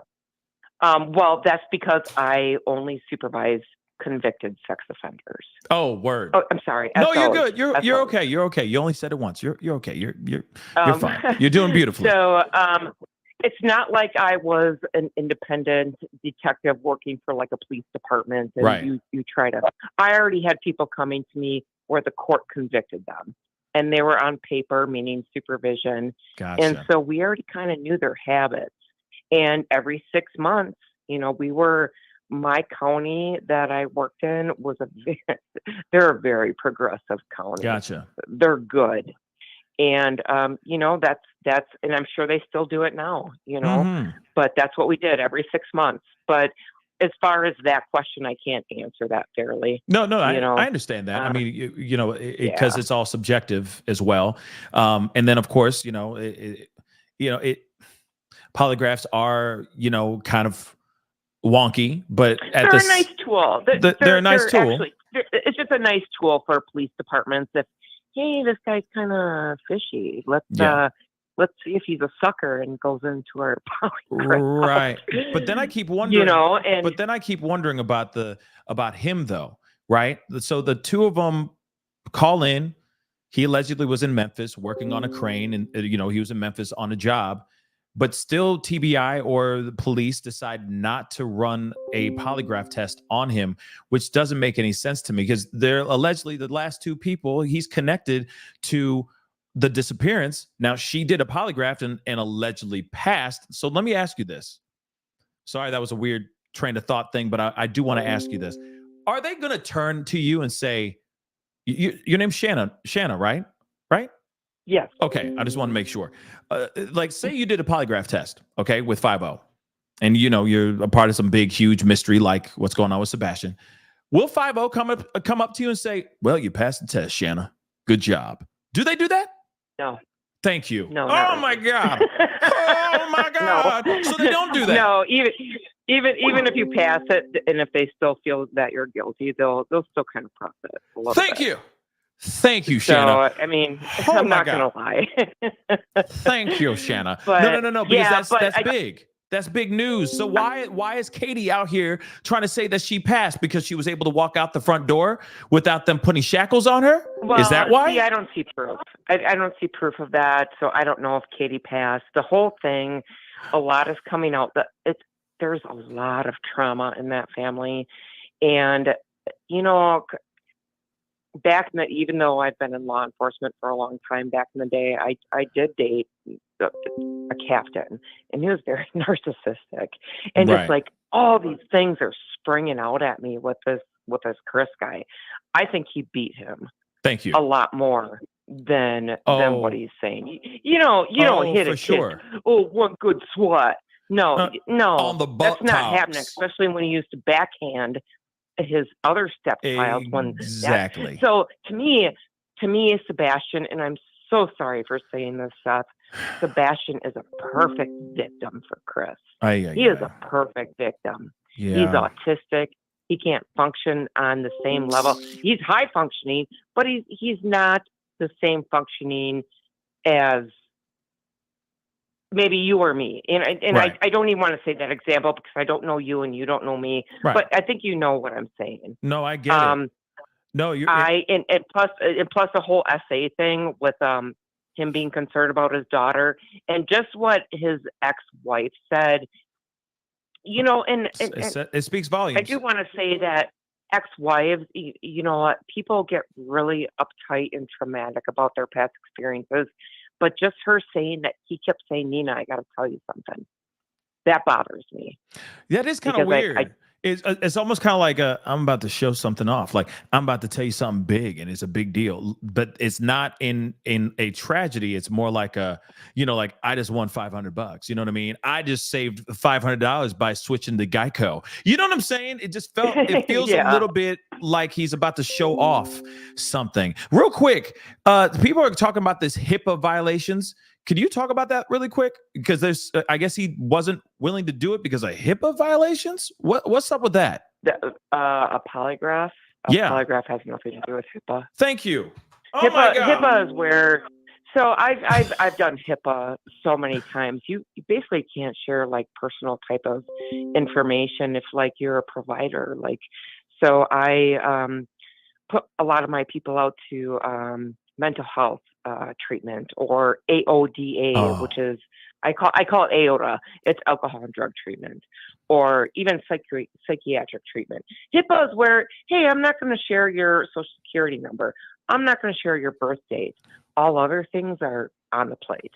So him say if he says a HIPAA violation because of a polygraph, right? He is full of horse poop. Horse-ish. Whatever you. Yes. Yeah. Shanna, Yeah. I want to say thank you so much for calling in, giving me and this thank information. you for having me on. Of course. All right. No. You just take care. You just put a lot of things to rest, a lot of things to bed. I thank you so very much. And thanks for having me on. You call back anytime you want. You All stay right, blessed. take care. All right. Bye. All right. Bye-bye. Hey, you on the mic with the Pascal Show. What's your name? Where are you calling from? Hi, my name's Kelly, and I am calling from Indiana. Hi, Kelly. How you doing? Hi. What's on your mind? Speak on it. So I just wanted to run something past you. Shoot. I listened to Nina's interview, which was so sad, by the way, and something really caught me when she was talking about the Proudfoots and how they were following her, and they were all on Chris's side, and even the stepdad came out with a baseball bat and all that stuff. And then I hear Seth talking about all the flyers being taken down and how he's being, and it just kind of got me thinking, do you think the Proudfoots could be behind that if Chris possibly did something?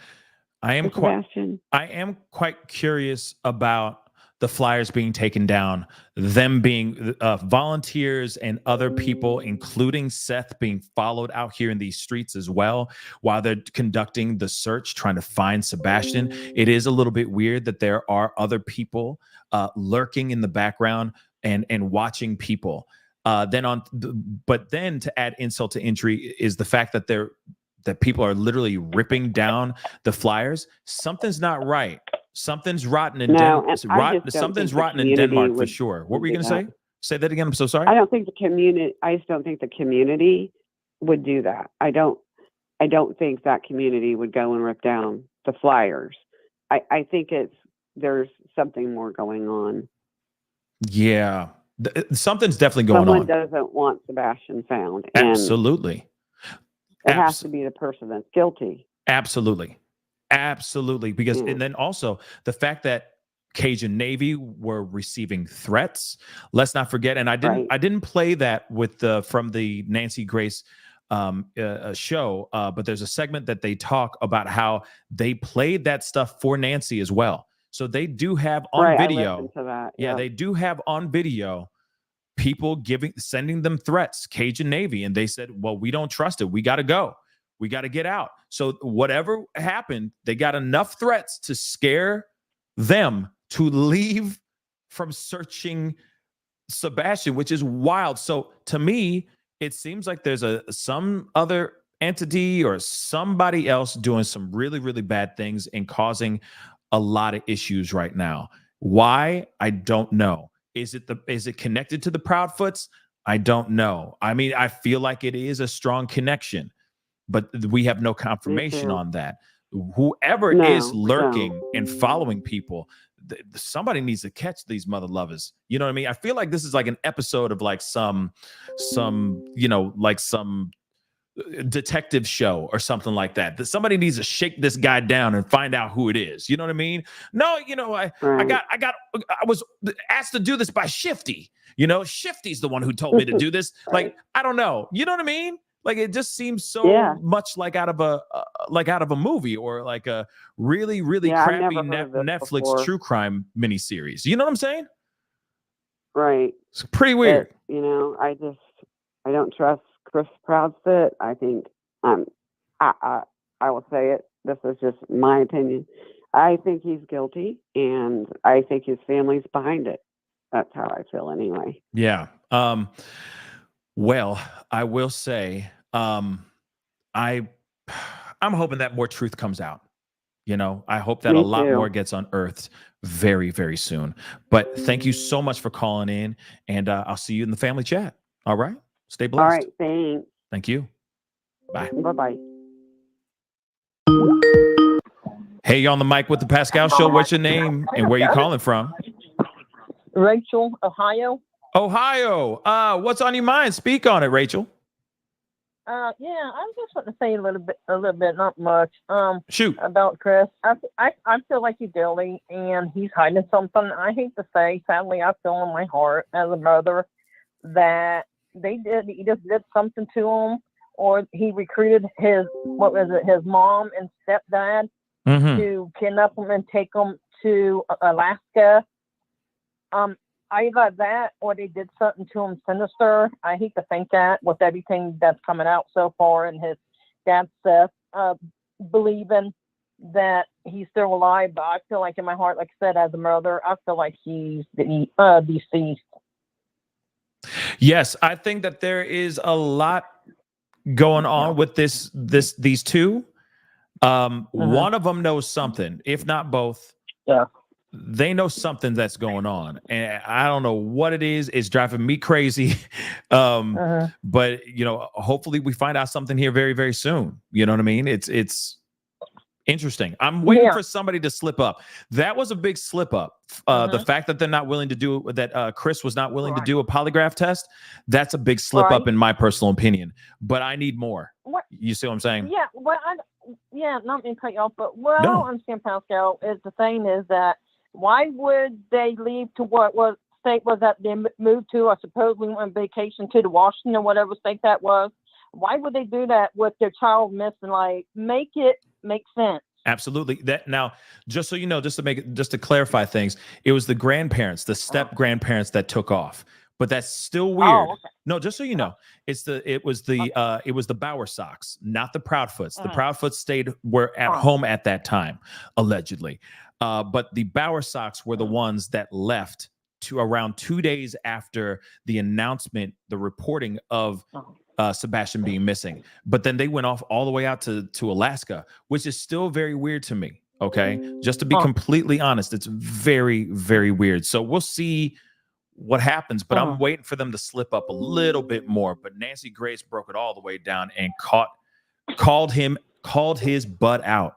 And I'm so here for it. I saw that one. I mean to cut you off. Sorry. You're good. Yeah, but I'm not trying to laugh. But yeah, I You're saw good. that interview. When was that last night? Yeah. And it's like, told him, okay, you want to take a polygraph test, and he made it seem like he would, and then also he backs out and doesn't want to take one. Dude, you're lying and you're hiding something. That's why you don't want to take a polygraph test. Bang. You said it. You said it exactly. You know? But thank you so much for calling in. I appreciate it. I'll see you in the chat. Thank you, Pascal. Thank you. Have a good night. You too. Bye.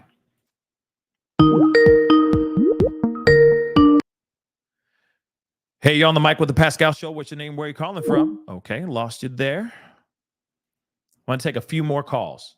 Okay, just maybe two more calls. All right. Hey, you're on the mic with the Pascal Show. What's your name? Where are you calling from? Hey, this is Monica from Tampa. I hung up on you the first time. It's all good. How dare you? No, it's all good. What's on your mind? Speak on it. So I just want to take it all the way back to the night that he went to bed. There's 3 different points. The first one is there's truth in every lie. When Faith said that she heard a thump and she told him he needed to go to sleep, I think at that point, something may have happened to him. She got scared. She didn't know what to do, because then isn't there a story that the husband and her were on the phone for like 3 hours? 3 that hours. Night, it was like an excessive amount of time. Okay. And then I just heard you telling that it wasn't the Proudfoot's parents or grandparents that went out of town, but it sounds like his side of the family is real tight. So they are. I really think that they need to pull phone records from his family, from him. They did a 3-way call to 911. Who's to say they didn't do a 3-way call to call his extended family and say, hey, we need your help. Something bad happened. Now these people go out of town, take them to Alaska and drop them off anywhere between there and Alaska. Like, I think they need to go all the way back to that night, figure out what the hell happened with him when that thump hit the floor, and see if there's any kind of evidence that maybe he knocked himself out, or, maybe she didn't do anything to him, but the flashlights in the backyard, I don't know. Something's just not adding up. Something's definitely not adding up. And I do agree. I think that there's a lot that happened that night that they're not fully telling the truth on. And yes, it was Katie that actually heard the thump. And then, but then it's like, okay, what does that thump really mean? Could it mean that she went into the room and it was an accident? Like maybe he fell and it was an accident. I don't know.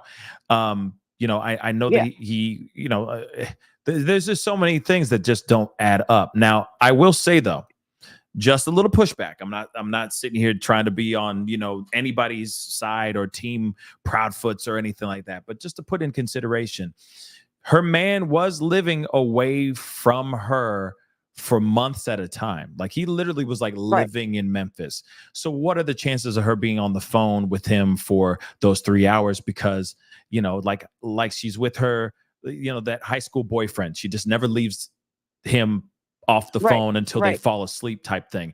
It's just something to think about. You know what I mean? But go ahead. Well, That's right. Pull the records, pull the phone records. If you Exactly. see a consistency, so for several weeks, if this is a one-off situation where this one night they talked for 3 hours, but every other conversation was 2 minutes or 5 minutes or maybe 20 minutes, something is awry there. And I think what sealed the deal for me, because I really tried to look at it from an open perspective, and I really for a while wanted to believe that they were 100% innocent and just grieving parents not knowing what's going on. Right. When the ex-wife came and she gave the stories of all the complications she's had with him, the fact that they're still in court, the fact that the way he treated her other child, and the way he just basically held their shared child together over her head as a weapon, that part just set me over the edge, where I'm like, all right, something's not right about this dude. Whether he was directly or indirectly involved, he's helping hide something. And I just feel in my gut like, the ex-wife really gave me a different perspective, and I firmly believe everything that she said. And one thing I wanted to just put out there, because I'm just curious, like, where does this leave their case? And I pray to God that hopefully with this messed up situation, that this will help her to kind of keep her child away from him, because who knows, if they can't handle a 15-year-old and not let him go missing. And I hope the courts would see that they can't give him custody of a younger child. It's just, I don't know. It's all messy, and I just hope they find Sebastian. It is very, very messy. It is kind of getting sloppy, a little bit sloppy for sure.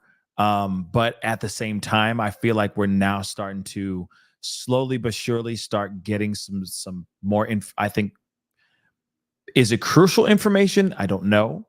But it is clarity, if nothing else. Yes, it is just a little bit more adjusting the lens just a little bit, so we can kind of get a better idea of who we're dealing with here.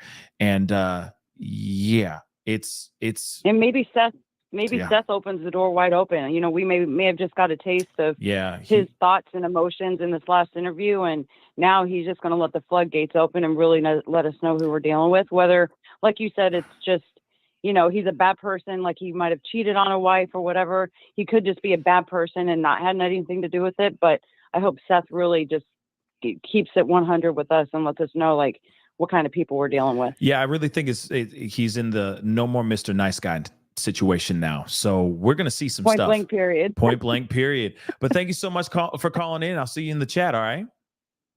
Thanks, Pascal. Thanks for all your work. Thank you. Have a good one. All right. You too. Bye.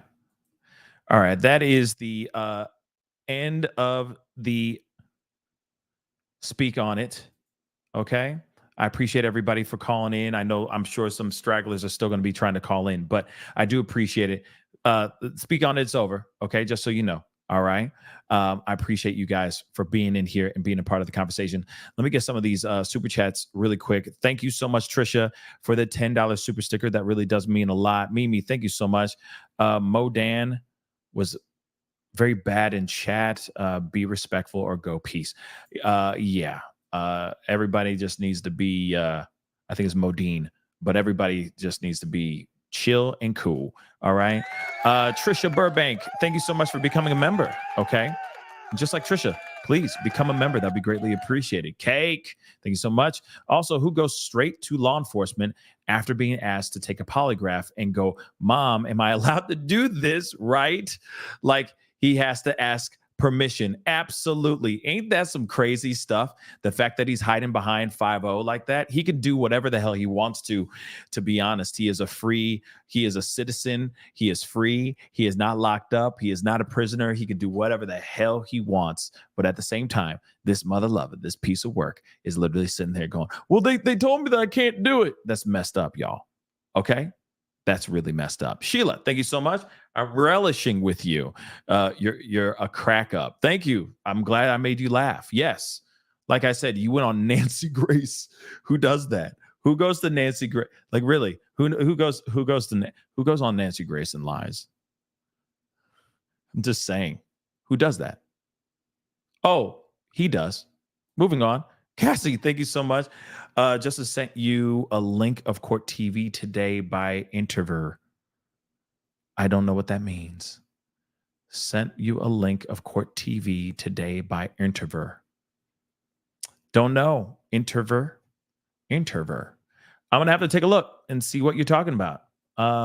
Give me a second. Let us see. Court TV. By Interver.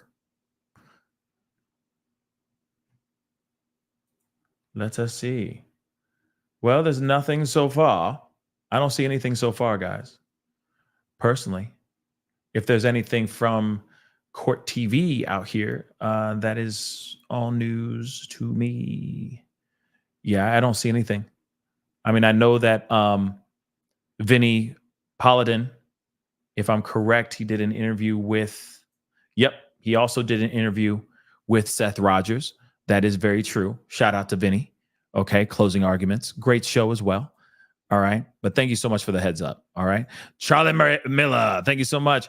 The stepfather has a track record of DCS being called on him, first New Mexico and now Tennessee. Yes. And apparently, if anything, maybe a connection.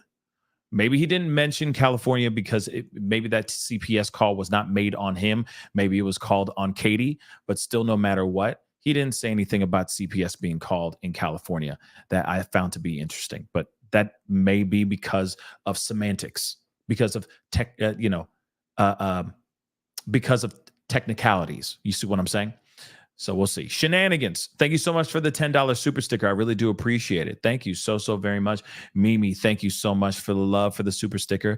Misty, after these lies were revealed, where's law enforcement with cuffs? We need law enforcement to arrest these folks and interrogate them for 187,262 days till they confess. So what I will say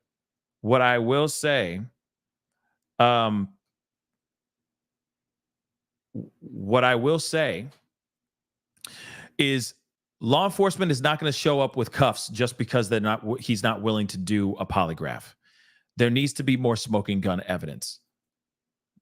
Like I said, just because he's not willing to do that, just because he's lied on some podcasts, does not automatically mean that that is the end all and be all and him guilty. I wish it was that simple, but it's not, right? So we need more. We need eyewitness accounts. We need him to either confess if he has something to do with the disappearance of Sebastian. You see what I'm saying? There's a lot more to this than just him not willing to do a poly or not. You see what I'm saying? So, Mimi, thank you so much. We love you, S-Dubs. Yes, we love you, S-Dubs. Yeah, shout out to our mod in the house. We do appreciate you. Katie, thank you so much for the 5. Someone needs to ask. Phone calls are over, guys. Phone calls are over.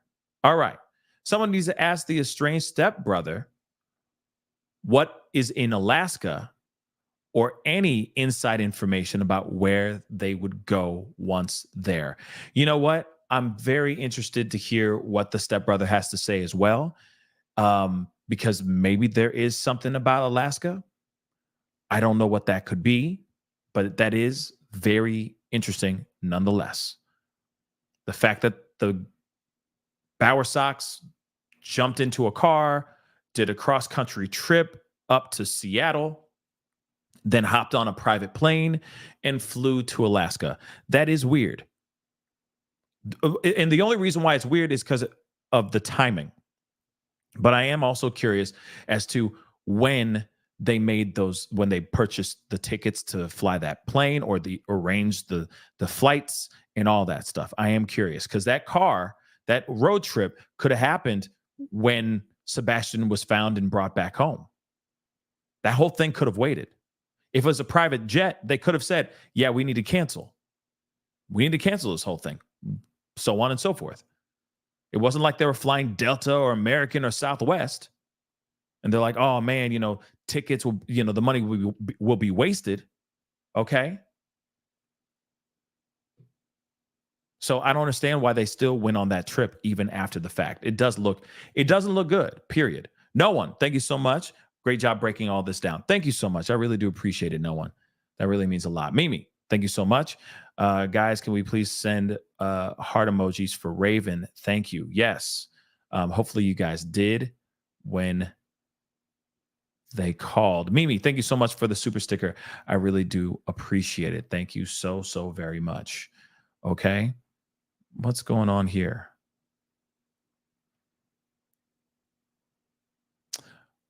Oh, so then green-eyed, yep. You're looking for the answer. It's right there. S-Dubs just put it into the chat. Okay. LSVM, thank you so much for the super chat. CP might have been trying to tell Nina that SA happened to Faith. Huh. He knew info was going to come out. This theory aligns with CP's mom calling Sebastian a such and such, the P word, according to Seth last night. You know what? Let me bring that back up because there is some more that was said in that interview about exactly what LSVM is saying here. So let me pull that up really quick. Okay. And that's interesting. That's interesting. So let me see. I got to find it though. There's more to this. Let's take a look. But they let that happen. And they didn't bother to try to even get my son help until last year. Here, my son is just turned 15 in December. It means he's been dealing with an emotional, stressful, traumatic incident for the last 7 years. And I've been trying to help him. I've been trying to get him help.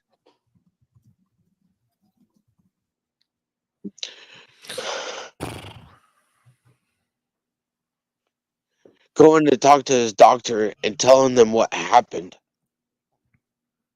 And for the doctor to tell me, she was like, I knew none of this stuff. And I'm like, really? Because he's supposed to be seeing a therapist for this. And she's like, well, he's not seeing the right type of therapist for this type of trauma. Mm. I care about my son. And actions speak so much louder than words. And there's just no justification for the actions that I have seen from them. They're not parents. Mm. They're not parents at all. And I want to know what happened to my son. Notice, by the way, I mean, this is all tough, right? This is all very, very tough. But this is after Nancy Grace's interview. Think about the timeline. He shot this. They did this interview late last night. Nancy Grace was earlier in the afternoon. So he's had time to let this stew. Okay? What's going on? What's going on? What am I missing here?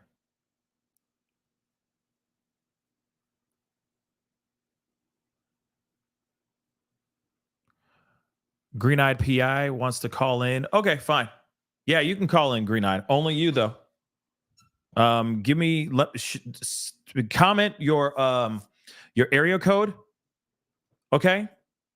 So I know it's you. All right? Green-eyed PI. I'm only opening up the phone lines for her. Okay? I'm interested to hear what they got to say. But first, before you call, put in the chat what your area code is so I can look out for it because I know some people are jerks out here. All right?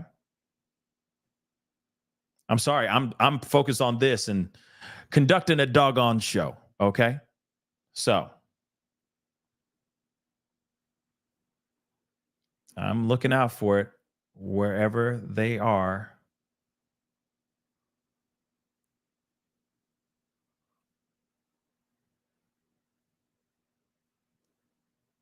So thank you, Kelly, for that. I appreciate that. Thank you. CP had a conversation with CP. That's interesting indeed. Thank you, Kelly. I appreciate it. If they're still here.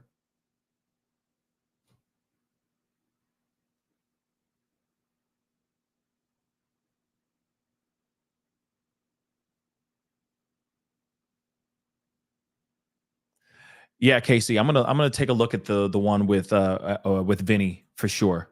I'll be taking a look at that one for sure. Probably not on this one, but yeah, Green Eye PI. Okay, you sent an email.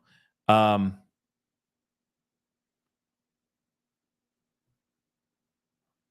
on.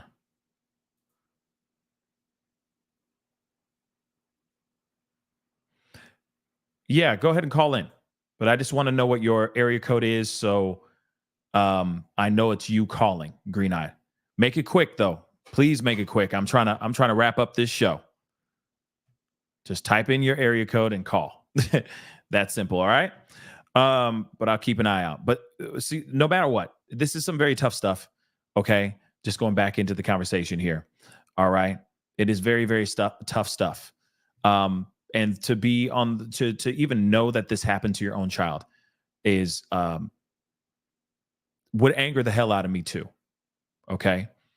No child should have to go through this. No parent should have to go through this. And there is something about a parent's intuition. You know, it's like something ain't right with this particular individual. Something ain't right with this particular guy or this teacher or this, this person that's taking my son or daughter under their wing, so on and so forth, right? It's tough. You know what I mean? It's tough. So I can only imagine that. I'm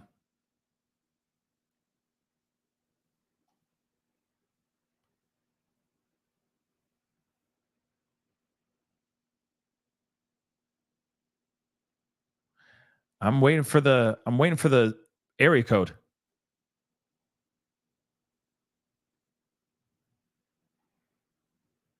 Maybe her internet is on dial-up. I don't know. But I got her email. I'm looking at it right now as we speak. Okay.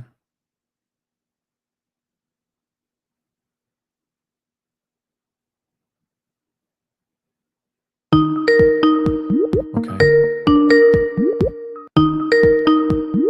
All right. Well, I guess I'll answer it. Hey, you on the mic with the Pascal Show. What's your name? Where are you calling from? Hey, this is Green Eyed PI. Hey, what's up? What's on your mind? Speak on it. Hey. This morning, at about 6:30, I thought, well, I said, let me just message him, because he said, they said last night he didn't take Nancy Grace's polygraph. So I messaged him, and you can see I sent you the messages. And I said, hey, look, I said, Katie took one. Why don't you, to get the pressure off of you? You got to be nice, to get answers. Right. So anyway, he answered me, and he said, thank you for your concern. I have one scheduled. Wait, he has a polygraph scheduled. Is that what you just said? Yeah. Sorry, I'm just pulling up. I'm pulling up your screenshot so I can share this with the fam. I see it right here. That's interesting. But at the same time, I don't know if I believe him. Okay. Well, right, I don't know if I believe him. If he's out here saying before that he's done polygraphs, and then he goes on Nancy Grace and says he didn't do a polygraph, then they offer him a polygraph, and then he says he's not willing to do it because TBI tells him not to do it, and now he's on with you guys, or with you, saying that he's going to do a polygraph. I don't believe it. I just don't. Well, right. Well, he wouldn't do Nancy's because that would be too hard, or I think he would probably do the buddies he has buddies in the sheriff's office, so that would be easier. No doubt. That's just my thinking. Yeah. Yeah, I see in here I wrote more, and I'm just being nice. I mean, I am all for Sebastian and Seth. Good goodness gracious, that man and his heart and that poor little boy. Right. And then he said, I said, I'm praying for you. You know, you have to be nice. You know how they say you get more with honey. Then vinegar. You know. Absolutely. You're right. Then Now, vinegar. and you didn't do Right. anything wrong. You didn't do anything wrong. You're just, you're asking him a very honest and real question. And it's okay to butter someone up or be non-biased, you know, not to be on anybody's side. And so let me just read this, so everybody in the nosebleed seats knows what you just sent him as a message. So she initially sent him a message first thing in the morning, basically saying, "Hey, Chris, so sorry for all this mess. Please take a polygraph voluntarily to put this to rest. Katie took one. You should too. So what if to ask hard questions? Just tell the truth. You got this. Shut these people up." And yes, I agree. That is something that he should do, right? So then he responds saying, "Thank you for your concern. Yes, I have one scheduled." Okay, that is not true. Okay, or I will say this. I will believe it when I actually see it. But the fact that he responded to you does say something, okay? It does. And you know, he responded quickly. I never thought he would respond. right? Never. Yeah. Yeah, you know, and I'm glad you're like, yeah, I'm excited to get the pressure off of you, and prove people wrong. Thanks for answering, praying for you guys. I also understand why you wouldn't want Sebastian around your daughter Faith. Y'all take care of each other, and then you know you gave out other information, okay? But you know, at the end of the day, at the end of the day, I will believe it when I see it, no matter what. Right. You see what I'm saying? And you know. And if the allegations and the accusations are true when it comes to what happened to Sebastian at 8 years old, and that he may have had a hand or a part of it happening to Sebastian, then you know it's kind of the bed that he made when it comes to him trying to protect Faith. You see what I'm saying? Like, oh, I need to keep Sebastian as far away from Faith. Okay, well, if you had something to do with his tragedy, then you need to deal with this, you know what I mean? And handle this situation properly in the best way possible. You know what I mean? So Green-Eyed, I appreciate you calling in. I will believe it when I see it. Okay, shoot. So people don't think I'm on, you know, the proud beach. No, we don't think that at all. No, we don't think that at all. We understand your tactic. The reason I said that was because Chris said in an interview, I don't want Sebastian around my daughter. And he said it real fast. And this was like the second interview. And I caught on and I thought, well, that's weird. Right. You know. So I was trying to be like on his side so I could maybe get information. I get it. So, but I think that if you know, somebody who's just messaging him at random that he doesn't know, he might not he might not give out a lot of information right off the jump. You know what I mean? But but again, I do appreciate you giving us that information. But I will believe it when I see it. Okay. But Green-Eyed, thank you so much. Thank you so much for calling in, sweetheart. You stay blessed. All right. Thank you, guys. Be blessed, chat. All And Pascal. Thank you, sweetheart. Okay. Bye-bye. Bye. Okay. Phone lines are down, guys. Phone lines are down. I'm just trying to show you guys this piece here, but I do appreciate Green-Eyed coming in and giving us that information. Real talk. It does mean a lot. All right. But I do want to play this part here really quick. Let's get into it.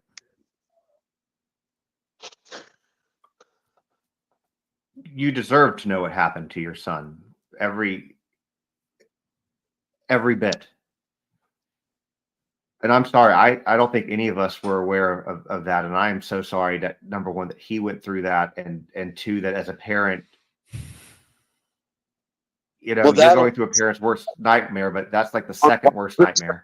My son around his daughter. There it is. Because Chris has turned around into my mother told my mom, your grandson's a pedophile. No, he's not. He's a victim that hasn't got the help that he deserves and that he needs so that he can get over the traumatic incident that has happened to him. That should have never happened underneath their watch to begin with. That's why Chris doesn't want my son around his daughter. Bombshells, guys. Bombshells. All right. That is absolutely shocking to me. Okay. Big time. We've heard the stories about him not wanting to be his daughter around Sebastian, and now Seth is now dropping the bombs. Okay. Dropping bombs harder than Hiroshima. And that's shocking to me because, again, if the allegations are true about Sebastian being SA'd by a 13-year-old boy back in California under Chris and Katie's protection, okay, for lack of a better term, then Chris really needs to deal with that as well. And not sit there and go, oh, I don't want him around her. He's going to do the same thing to her. That doesn't make any sense. That doesn't. If you allowed this type of disgusting behavior into your home, you need to deal with it full on, not keep my daughter away from my stepson. That makes no sense. But also it gives you a different insight on what it looks like as far as the dynamics that happen on the inside of the Proudfoot's homes. Think about it. Do you think that he's really treating him with respect if he's sitting there going, keep away from my daughter, who happens to be his stepdaughter or stepsister? I'm sorry. Do you think he's treating him with respect? The stories that we've heard, the conversations that we've heard about even how Katie talks about Sebastian, these allegations and this information about how Chris was not willing to take photos with Sebastian because he looks funny or he looks weird or however he said it. It's a negative connotation, all pertaining to his autism. Is he a pariah inside his own home when he should be safe and loved inside that home? Like I said, pieces of information that give us some dynamics and a little bit more insight on what could possibly been going on inside that home for years. Almost looking at this kid like he's got leprosy because of what happened to him that was under their watch. You understand, right? Seth is like, please protect him. Please protect him. There's somebody here that I don't feel right about, this 13-year-old kid. And then something happens. And now they look at this kid like he's got like some infectious disease and they don't want anything to do with him. And they don't want that disease to pass on to Faith. So they look at him like a familial pariah. That's disturbing, guys. If that is true. Absolutely disturbing.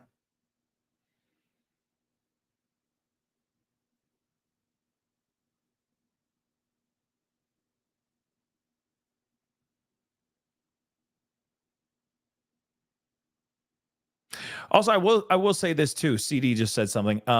Yeah, she, green-eyed, was reaching out to Proudfoot, to Chris Proudfoot. She was not sitting there. Trust me, she's not sitting here saying, "Oh, I'm Team Proudfoot" or anything like that. She just used a tactic. She tried to approach him with some, she said, you catch more flies with vinegar. You catch more flies with honey than you do with vinegar. So maybe she was just trying to be like, hey, I want to give you a chance to speak your part. There's a lot of people that are looking at you weird, and we just, we care, and we just get a chance to clear your name a little bit by doing a polygraph. That's it. She's not out here trying to say, oh, team profit. And if she is, it doesn't matter. It shouldn't matter. Like I said, there's going to be people on both sides of the fence. Some people are going to sit there and say, hey, everyone needs to stop attacking the Proudfoots. They're innocent. And then there's going to be other people out here that are going to be side-eyeing them and going, I don't believe them and I don't trust them at all. It's okay, because we don't have everything on the table yet. We don't have any answers on the table yet. We have zero. All we get is a little bit, a piece here, a piece there, more and more shocking information that keeps getting dropped like bombs every other day, it seems like now. It's getting wild, y'all. It's getting absolutely wild. All right? And Soldier Girl, you're right. She caught a fly. She definitely caught him because he responded. Hey, I do have a polygraph scheduled. We'll see if that's true. I'm sure he's doing it now because of what happened with Nancy Grace. I mean, come on. But he's doing it after the fact. It's the principle of the matter with the polygraph. Whether it's admissible in court or whether it really works or not, it doesn't matter. Okay? It's all about optics. And optically, by him declining to do that polygraph on one of the biggest platforms in true crime was the dumbest move he could have ever made. We can all agree on that. Anyway, guys, that is the show. I appreciate all y'all for being here. It really does mean a lot. Like I said, without you guys here, I'm talking to a wall. Okay?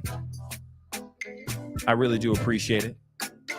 Becky, welcome to the family. Thank you so much. Angela, welcome to the family. Welcome, welcome, welcome. It was a big show. We got a lot more to talk about. There's so much going on with this case, and it just keeps getting thicker and thicker and wilder and wilder. And trust me, we will be talking about those things in the very, very near future. Okay? So please do me a favor. Hit that like button down below. Hit that reaction button down below. That would really, really mean a lot. Wow, we got the 2K. All right. All right. Thank you so much for the 2K. That's amazing. 2K likes, that's amazing. Okay? But please be sure to hit that follow button on my Facebook. Hit that follow button on my X. Follow me on TikTok. Please and thank you. Okay? Of course, hit that subscribe button if you haven't done that yet on my YouTube channel. If you're watching over here, join my membership. Become a member by hitting that join button down below. Check out my Patreon, patreon.com/thepascalshow. That'd be greatly appreciated. And of course, check out pascalmerch.com. Okay, guys, it's time to get going. Much love to you guys. I appreciate you guys for being here. It really does mean a lot. Have a great rest of your night, and I'll see you guys very, very soon. Be good to yourselves. Be good to one another. Much love to you guys. See you guys soon. This is The Pascal Show. Bye.